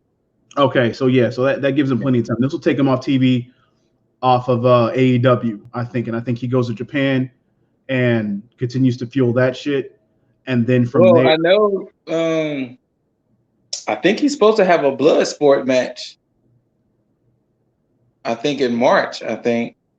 I could be wrong. So, I mean, back. I'm still all for it either way, but yeah, he cut his promo, left, and I think what they did, they showed. Oh, they did a nice little backstage thing with the Bucks, taking a picture with. Oh, they did this again. They copied another bit from BTE. They were showing somebody, or no, I'm sorry. It was like Brandon Cutler was like filming the trailers like they had, showing them around, and it was like in the middle of the day, but they were like showing that the Bucks were on one trailer, then it was Moxley and Hangman on another trailer, and then off in the distance there was I believe there was one with Kenny on it. But yeah, I'm noticing like not so much recycled bits, but maybe recycled footage, or they're reusing footage or angles, I should say. Okay. I'm slightly okay with that, because of the people that don't watch BTE that aren't know. Then at that point it's okay. So I'm down with that. But I mean, it was pretty much just a nice little backstage thing. Next up was Team Taz versus the Varsity Blondes. This match, I didn't really care too much for it. Sounds like a squash to me. It was still pretty. It had some time on it, but JR made a good point about it, saying that he could see them being like the future champs later on, though. The Blondes are Taz and Starks. I mean, the Blondes, the Blondes. Like he's saying, like they are where they are, or he didn't say this part, but I mean, he brought to mind like they are where they are right now. Like they're going to be taking the L's for a little bit, but as they develop and then keep like sticking with AEW, I can see them eventually getting title runs. I can see them eventually wearing belts. Okay. Yeah, this match initially it just reminded me why Starks and Cage need to be out of this whole the whole Team Taz need to be out of this whole Sting and Darby thing, because I remembered, and it reminded me of that whole promo where Taz, Cage, and Starks were getting mad about the fact that Cage and Starks weren't getting opportunities and they were ranked. And I was like, yo, that's the best way to go with them, because they feel like they are basically being disrespected. They feel like they are underutilized, which was the case. And now it's like they're overutilized within this whole Sting and Darby feud, which I'm hoping that after Revolution, this whole thing gets completely abolished. And the Darby Sting pairing? Oh yeah. Well, I mean, not even just that, but just, I mean, them intertwined with the whole Team Taz thing. They need to go complete separate ways. You can still have Sting and Darby do their thing, but as far as with Team Taz, they don't need to deal with or intermingle with each other at all, unless you're putting Darby in a title feud with Stark. That's it. That's all I need out of that. Out of FCW versus Darby and Sting.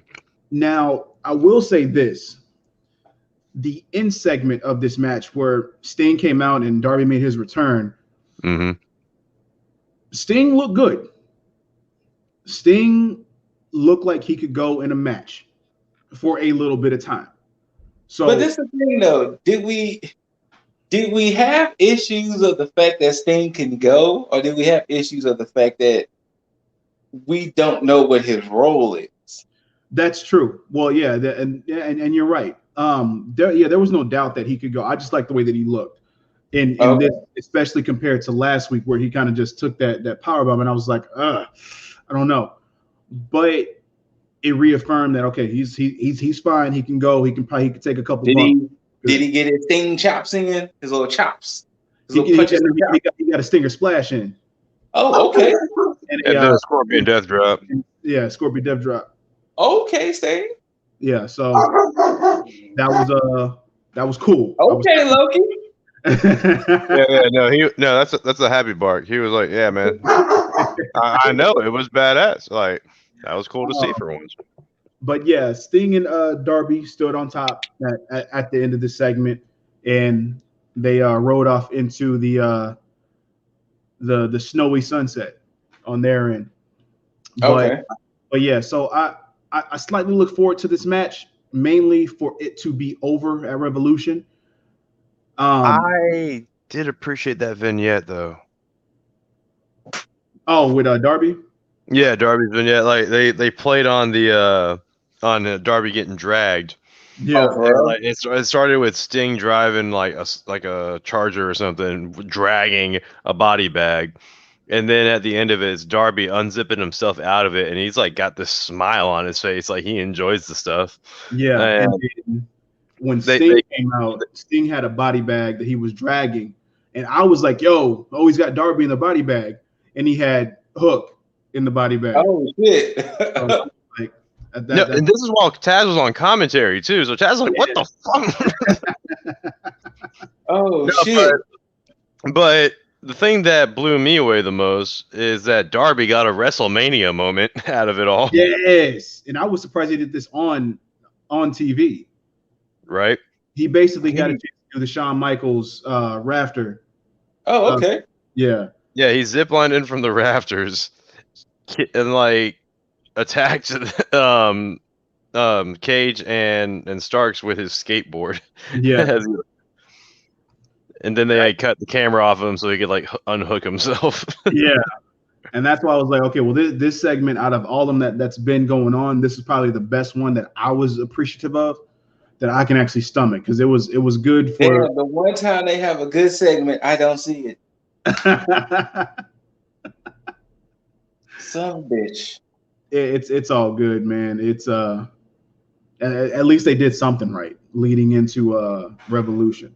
So we'll see what the hell happens then. Next up was Jake Hager versus Brandon Cutler. Did you know about this match? Did I know about this match?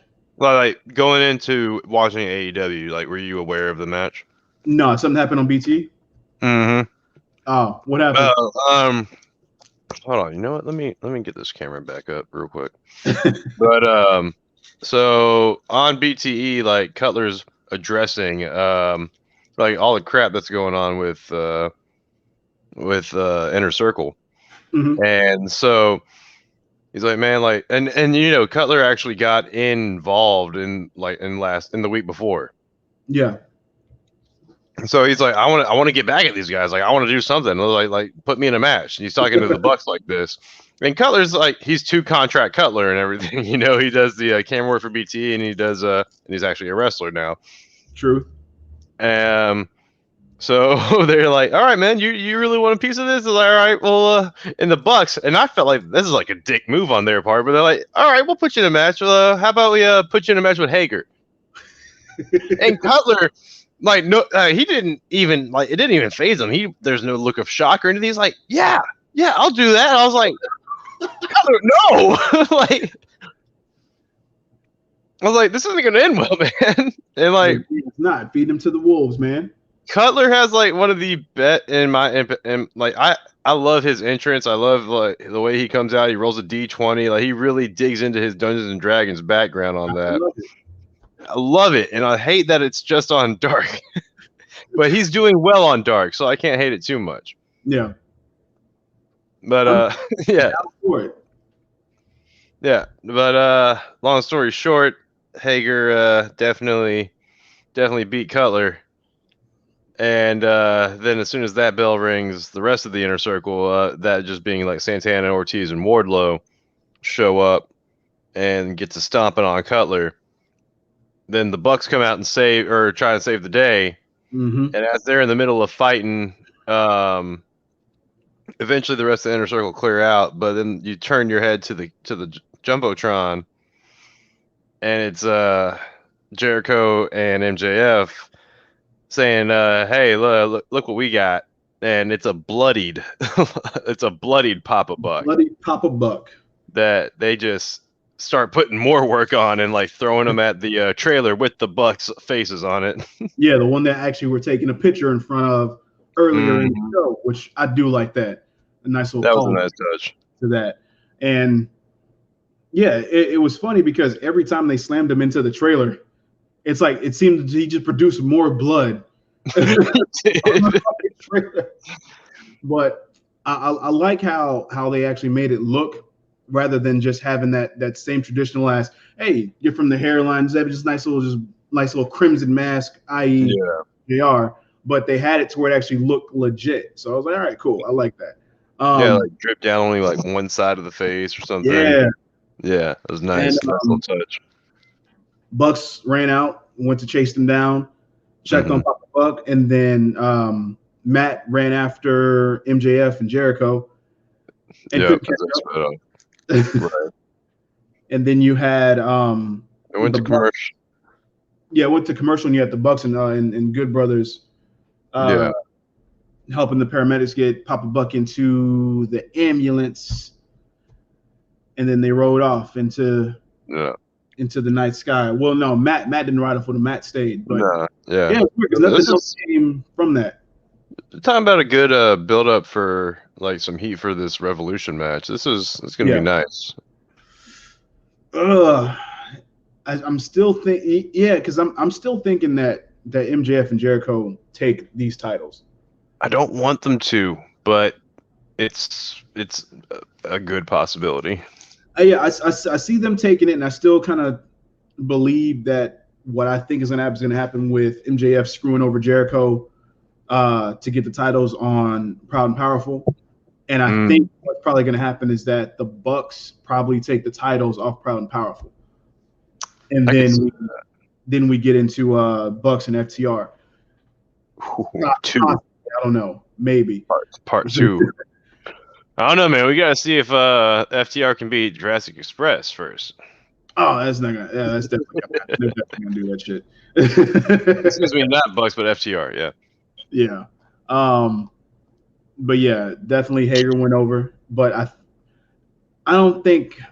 I think that was cool. But I think we need to get into possibly the highlight, especially in Scoot's eyes.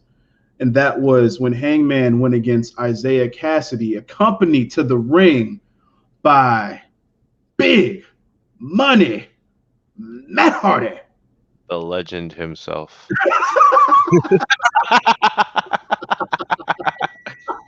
Oh, hey, that's me too.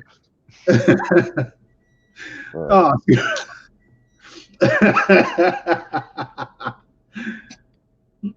Scoot, man. Matt was all about it, man. He's building his ranks. He's not only got Private Party under contract. Well, I mean, he doesn't have TH2 under contract, but he's got to be paying that. Look, that $3,200 that he paid him he's getting his money. 3,700. Yeah, they accompanied him to the ring along with. Oh, that was another little BTE bit. Was Matt Hardy going up to TH2 and paying them off for a job well done, to which Jack Evans is like, next time it'll be double. Well, see, there you go. So now you have this pseudo stable, almost like the I guess it's not the $1 Million Club, but I guess it's the big money club. Oh no! But this was really and this is my confusion out of this whole match. Or I guess rather at the end of it, because Matt said, now I don't know if I missed something because I feel like I did as I was watching this, but Matt said you chose Dark Order over me. So this is why I keep telling y'all to watch BTE. Okay, so that's why. Okay. Yeah, so also a bit during BTE was Dark Order, which are a bunch of goofy people. Or at least on BTE. Hangman came in and they were talking. Pretty much they said, "Hey man, how would you like to, just be friends? Like, you don't have to join us, but we can still like hang out. We can still like be buds, Like, they're pretty much just like trying to still be cool with the girl they want to be with, in some way or fashion." But so they pitched that to Hangman, and like with the events that had perspired the week before, because BTE comes out on Mondays, so yeah. So Hangman's just like, you know what? Yeah, that sounds nice. Like, let's do that. Like, so they're friends, but they're like more than friends because he's kind of joined, but he hasn't joined. True. They're just like good buds right now. I think they should have at least had some segment alluding to that on Dynamite, because I felt like I had missed something because I even brought it back. I was like, wait, I clearly had to have missed something, and I watched like, nope, I didn't miss anything, and then we go on BT. So that makes more sense. So yeah, so it's basically just alluding to the fact that Hangman is going to end up joining Dark Order eventually at some point. Yeah. Right now they're just like, oh yeah, no, that was the exact term they used for it. I was about to say it, but no, that's the exact term they used. They're like, could we be like friends, but with like wrestling benefits, like wrestle together and all that. So then he was like, yeah, and after that, Matt got on the mic, and then he was talking about, after he had said that, he brought out Alan Five Angels and hadn't beat him down with a chair, and then tossed him into a table, and looked pretty rough on his end. So hopefully he's good. It adds a little bit extra comedy because Dark Order on BT just treat Five like shit. Like anytime he'll say something that's like kind of lame, so like Silver would be like, "Shut the fuck up, Five." So to see Five be the one that gets abused, I'm just like, oh. Instead of it being Silver. No, just kept the gimmick going. Like, he's the whipping boy. Good shit. Yeah. Now to ease Scooch frustration with Big Money Matt, moving on to what's up with Mark Quinn? Huh? What's up with Mark Quinn? I don't know where he was. I don't know. Yeah, Tuesday. I was wondering that myself. Okay. I would have assumed he would have been out with them, but yeah. Guess he had the night off. Who knows? Okay. But transitioning into probably my favorite match of Dynamite this week, and that's Britt Baker versus Nyla Rose. Now, of course, I called this differently. I said that we wouldn't get Britt Baker versus Nyla Rose, just have a heel versus heel. I just didn't see it. But it actually worked out because Nyla Rose seemed to work almost like a tweener in a way, but it seemed like she worked more face than heel in this match. I went in not expecting much, but I got way more, and I actually did like this match. The finish surprised the fuck out of me. Same. Because I definitely did not see Nyla going over. Because Britt looked credible in this match. Like, she looked like she could take the win. I mean, granted, given some interference by Rebel Reba. Rebel, not Reba. Yeah. However they want to say it. But yeah, it's just I could see this match again. But now looking at it, I can see what they're going to do. They're going to have Thunder Rosa go in against Nyla Rose and have that dynamic and see how that works out. because I definitely don't see them doing Riho and Nyla Rose 2. And if they do, that will be some WWE level booking. That is actually true. He's not lying on that. And at that point, I will immediately put a freeze on all WWE hirings.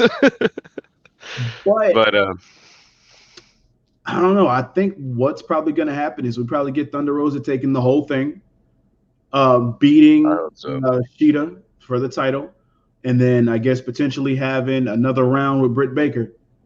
But Britt Baker is going to be a champion eventually. Remember, she put Thunder Rosa put 3 things on her list. 1 was the AEW Women's Champ, 2 was the NWA Champ, and then 3 was Britt Baker. Yeah. So she may be going off that list in order. She'll have a successful defense against Britt Baker the first round, and then she'll have another match against her again, and then that's when Britt will take the title off of her. I could see that. But those need to be far away from each other. Yeah. They definitely will be, because I think or Britt Baker might end up taking the NWA Women's Championship. Ooh, 2 for 1. I like it. I like that. For the time being, and I think, and I actually do like it, because they may actually have the title for title match that Thunder Rosa should have had with Shida the first go. And I can see that, because then if you, just like you said, 2 for 1, she can say, I got 1 on my list already, and now I got 2 and 1 right there. So I can go ahead and take care of that real quick. And if Baker beats Thunder Rosa in that aspect, she can pull like the old school Chris Jericho shit, where she's holding 2 belts and has more shit to talk. So again, that's just me fantasy booking. I don't know this shit. I could be wrong at all times, but again, this match was good, surprising, still with the finish. Didn't see Nyla Rose going over, but I guess they're going to preserve the whole Thunder Rosa and Britt Baker feud. I was shocked. I was like, we're gonna get it. We're gonna get Thunder Rosa and Britt Baker, and I was like, oh, we're getting Nyla Rose and Britt Baker. Thunder Rosa. Did she win clean? Nyla? Oh yeah. Yeah. It was definitely a really good match. It was like one of the best women's matches they've had yet. And they gave this shit time, and I'm glad they did. And I hate that it was not the main event, because it took a lot of steam out of the main event for me, because so earlier in the show they had I think it was right at the beginning of the show, they had a backstage segment with Lance Archer and Rey Fenix, and they were talking about how they're going to have a qualifying match for, who's going to be inserted into the ladder match. Yeah. So they start talking to them, and of course I do like the dynamic between them, how they, they've been partners and shit, and you have Lance being this it's not really a tweener babyface, it's the babyface that what's the best way to put it? Anti-babyface. Yeah, it's more of a respect-driven babyface, kind of the same way that Stone Cold and Undertaker used to be back in the day, where they would still fuck each other up, but they would have like that mutual respect, like even when they became tag team champs. Yeah. Okay. Shit like that, and that's how they kind of did this with Rey Fenix and Lance Archer. Because and it was solidified more so at the end of the match, because of course Lance went over, and after they had the little spat before the match, at the end Lance went to Rey Fenix and went for a fist bump, and Rey Fenix reluctantly gave him the fist bump, but either way, that's how it went off the air. But so now we're looking at Cody, Lance Archer, Scorpio Sky, and Penta. Yeah. So I don't know how, like, is it gonna be 6 or 5? Yeah, it's supposed to be 6. Okay. So 2 more people is gonna be inserted into this match. All right. JR also threw in because they were hitting TV time, but JR threw in if they had tied, then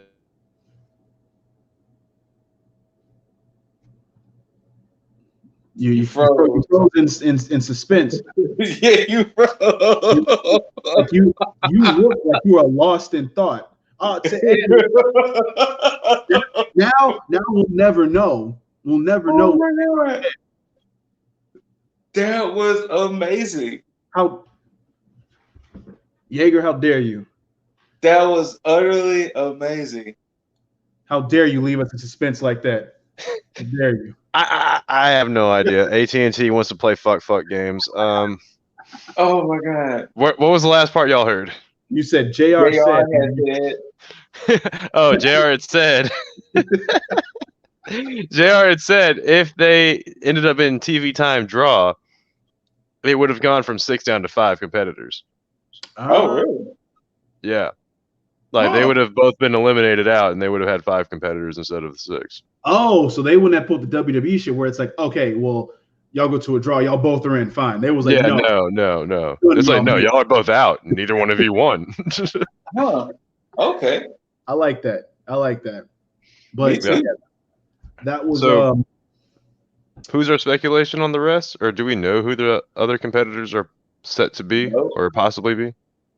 I mean, I haven't seen nothing yet from Team but we completely glossed over one of the best bits or on the show, man. Yeah, you're right. It was when Kenny was building his his portion of the exploding barbed wire. Yeah. Excuse me? Kenny had a ball peen hammer and was just wailing away. Like, what the fuck? like he was just hammering away at nothing. Like he was hitting metal or what? I don't know. There was wood and metal in front of him, but he was just whack, whack, whack, whack. And of course, Marvez is the guy to come up to Kenny and be like, "Kenny, what are y'all doing in here?" Kenny's got 2 guys behind him. Like we've never seen these people before, but one of them's got like a Dremel and he's like shooting sparks everywhere and causing all the noise. Like, and as Kenny tries to like talk to Marvez, this dude's like buzzing away on it, and like you can barely hear Kenny. Yeah. And as Kenny shoos Marvez away, Don Callis is over here threatening him with a wrench or something, or pliers, I mean. Yeah, and speaking of shoes, Kenny was still wearing them boots. Was he really? I didn't even look at it. And he was wearing that shirt. You're absolutely right. He was wearing that shirt. And you know what the funny thing is? Kenny had a welding shield that he was on his face. Yeah. And he was no. It was clear. It was clear though. It was clear. Yeah. No, it was clear. It was just like a debris shield or whatever. But yeah. As he's like hammering away at shit. Now I don't know if he was waiting for something to pop up, but I know he was like when he said, I'm making sure like when it goes off, and he kept hitting like I'm like it looked like he was hitting the piece of metal, like he was waiting for like an explosion to happen at some point. And yeah. He kept hitting it like I'm like, yo, is there a malfunction that we're waiting for? It looked weird for a second, but no, he was intentionally hitting that way too much. Yes, like there was supposed to be something there, I feel. But apparently, this barbed wire deathmatch is going to have landmines. Sorry, I'm not too privy to barbed wire deathmatches, but from the stuff that you have sent us, Scoot, I did not see landmines involved. Some wild shit. About to see somebody's leg get blown off? I know they're not going to be that strong, but still, it's like... It's going to be artillery shells just like chilling on the sides. And once it's exactly what's going to happen. I'm more intrigued. I'm curious to see how they're going to play this off, because I definitely don't think they're going to pull like a Japan or ECW for that matter as far as like barbed wire death match. I think it's going to be somewhat more tame. If it is to that extreme where they're actually going that low, then I would be like, yo. But I won't be surprised because of the barbed wire bed that both Kenny and Mox went through. Yeah. Okay, so Do y'all think the match is gonna happen in Daly's place, or you think it might happen on like the football field or something? They probably will make I feel like they would have to make a custom ring for that. Yeah, I think they're gonna. I think it's gonna change. I don't think it's gonna be in Daly's place. Because didn't Callis call it something that was like an offshoot of an elimination chamber? Oh yeah, he called it a Moxley extermination chamber. And I was just like, nice. You're just this close to hitting the nail on the head there. Nice. But yeah, Moxley is not leaving as the victor. There's definitely going to be some fuckery going on. Oh, there's going to be some Good Brothers fuckery for sure. Kenny's going to be hurt. Kenny's probably going to get dragged out of there, unconscious with the title on his shoulder. Yeah, he's not. Yeah, I don't see Kenny standing tall. I see Kenny leaving and surviving, but I don't see him standing victorious in the way that most would want him to. Yeah, but we'll save that for when we actually have our prediction. No, we'll save it for next week because that's the go home show next week. And we also getting that tag team match next week too. Yeah, there was a bit of a promo. There was a promo. It did favor Red Velvet and Cody, but it did. Which I'm were they basketball training? No, it was in ring this time. It was Jade against a male and female glorified enhancement talent, and Shaq at ringside just cheering her on. Oh, Shaq was there? Shaq was ringside in the promo, but he had workout clothes, but he was not inside the ring. Jade was doing all the work, and I have a feeling that's pretty much how the match is gonna go. Well, Cody's injured, and he's gonna be in a ladder match, so I feel like the guys are not gonna be as involved as people were thinking that they're gonna be. Because what is it? That's another thing that JR kept on doing during Dynamite. He kept saying Shaq is wrestling. They kept plugging this match and saying Shaq is wrestling. It's I don't see him spending more than 5 minutes in that ring. That's funny. I think he's probably going to go in there for a limited time.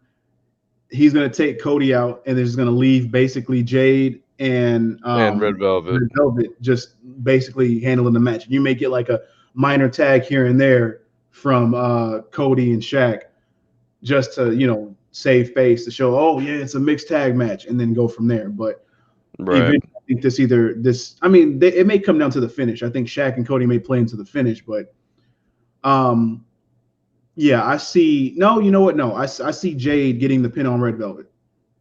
Okay. Yeah. to showcase Jade. I think it's going to showcase Red Velvet in the match, but since this is Jade's first match, she's definitely getting the win, and that's what it's going to come down to. So, sorry, Red Velvet. I want you to get a win, but Red Velvet, it's not happening. But she did look good in the promo, though. She did. She definitely looked good and confident. Oh yeah. So but that was NXT and AEW in a nutshell. Next week will be it'll be a lot more because we got some heavy hitters of matches. We have the women's tag team championship match. We got Shaq and Jade against Cody and Red Velvet. It is the go home show to Revolution next week. That's true. So we got a stacked deck. Oh, you got FTR versus Jurassic Express with Tully. That'll be fun to shit on. But any closing thoughts on what we had going on this week in regards to anything wrestling related? I mean, y'all hit Elimination Chamber, right? Briefly. Yeah. Okay. Okay. Yeah. The only thing that came out of that is Miz is a 2-time Grand Slam champion. Yeah. Yeah. No, that's an amazing stat. It is. It really is. Damn. All right. Now he sent his ass to NXT so he can win that too. Right. Shout out Mike Mizanin. You deserve it. It's just at the wrong time, homie. Just at the wrong time. Kind of throws off the timeline for some things, but we'll see where it goes. But yeah, Scoop, what you got for closing thoughts? Wrestling, keep wrestling. Keep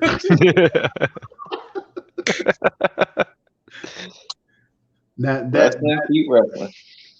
That's a perfect example of how wrestling was this week. Just real. Wrestling was wrestling. Jaeger, what you got, man? I'm just sad I didn't get to address Shotzi's amazing promo that she had. But Shotzi, amazing promo, amazing little vignette for you. I loved it. It's beautiful. And Jaeger Shotzi's gonna be a thing. Gonna make a shirt. I'm down for it. We'll all wear Jaeger Shotzi shirts, and then it'll get to her. We'll tag her in every picture. Let her know. There we go. Jaeger Shotzi's. Jaeger Shotzi's. Hashtag it. I don't have. I don't have any real closing thoughts. I mean, Justice was gonna wrestle. Justice for Miz on this instance, just because I feel like they did him a disservice. It really, really should have happened after WrestleMania. If y'all were going to pull the trigger, especially if you're going to have him hold that briefcase for that long, take it away from him and give it back and all this other shit. You should have better planning. That's it. Yep. Better planning. WrestleMania season should already be wrapped up as far as planning wise. This should already be like printed out. Like, yo, this is what we're doing. This is where we want to end up. This is how we're going to get there. They're still planning this shit, and I hate that. There's still WWE, 2 more Goldberg matches that we're going to see. This, WWE, we're going to Dallas. We're going to be there. Do not fuck Dallas up next year. You better have in what you are going to do, because if not, I will shit on all of this, and that'll be the first and last WrestleMania that I go to. Period. But other than that, Scoot, where can these motherfuckers find you? At the Scooter Ray, if you're looking for me, and if you want to bring me the smoke.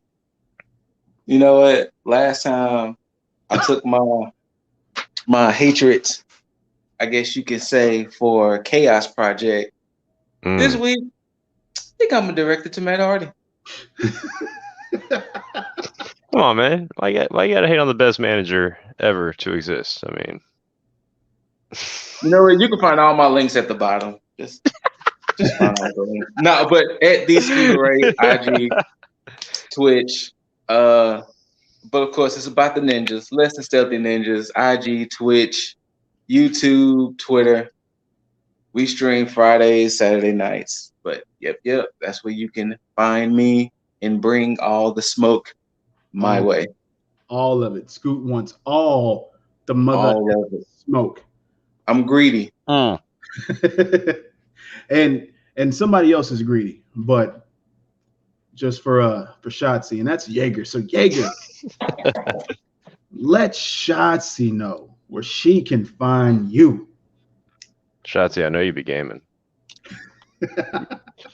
So you can add me on a PSN on the Xbox, Jaeger Bombastic. It's right there in the name. It's just this little spot right here. Everybody else that wants to talk to me, I mean, you can find me there too, or at Hemza Winning right there on the crawl right now. It's there it goes. It's right there. Bring the smoke in any shape or form, or even commendations, like if you like my voice or something, because apparently that's a thing. I don't know. I just talk like this. I can't. Yeah. But by all means, talk to me.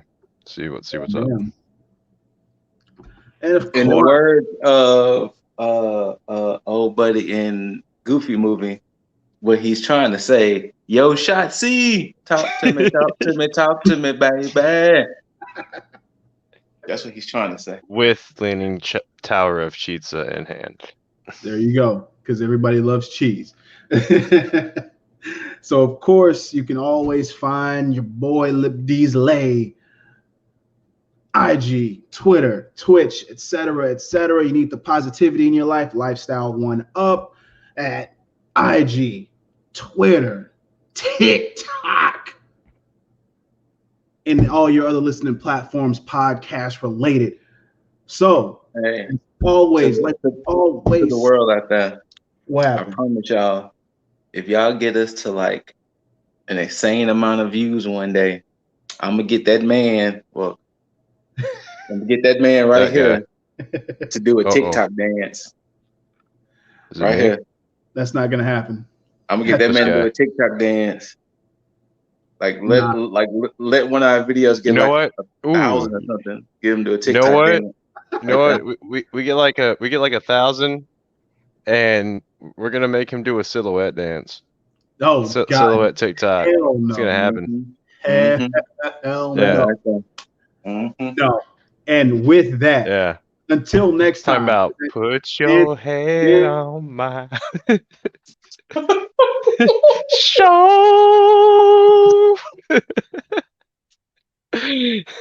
Too sweet.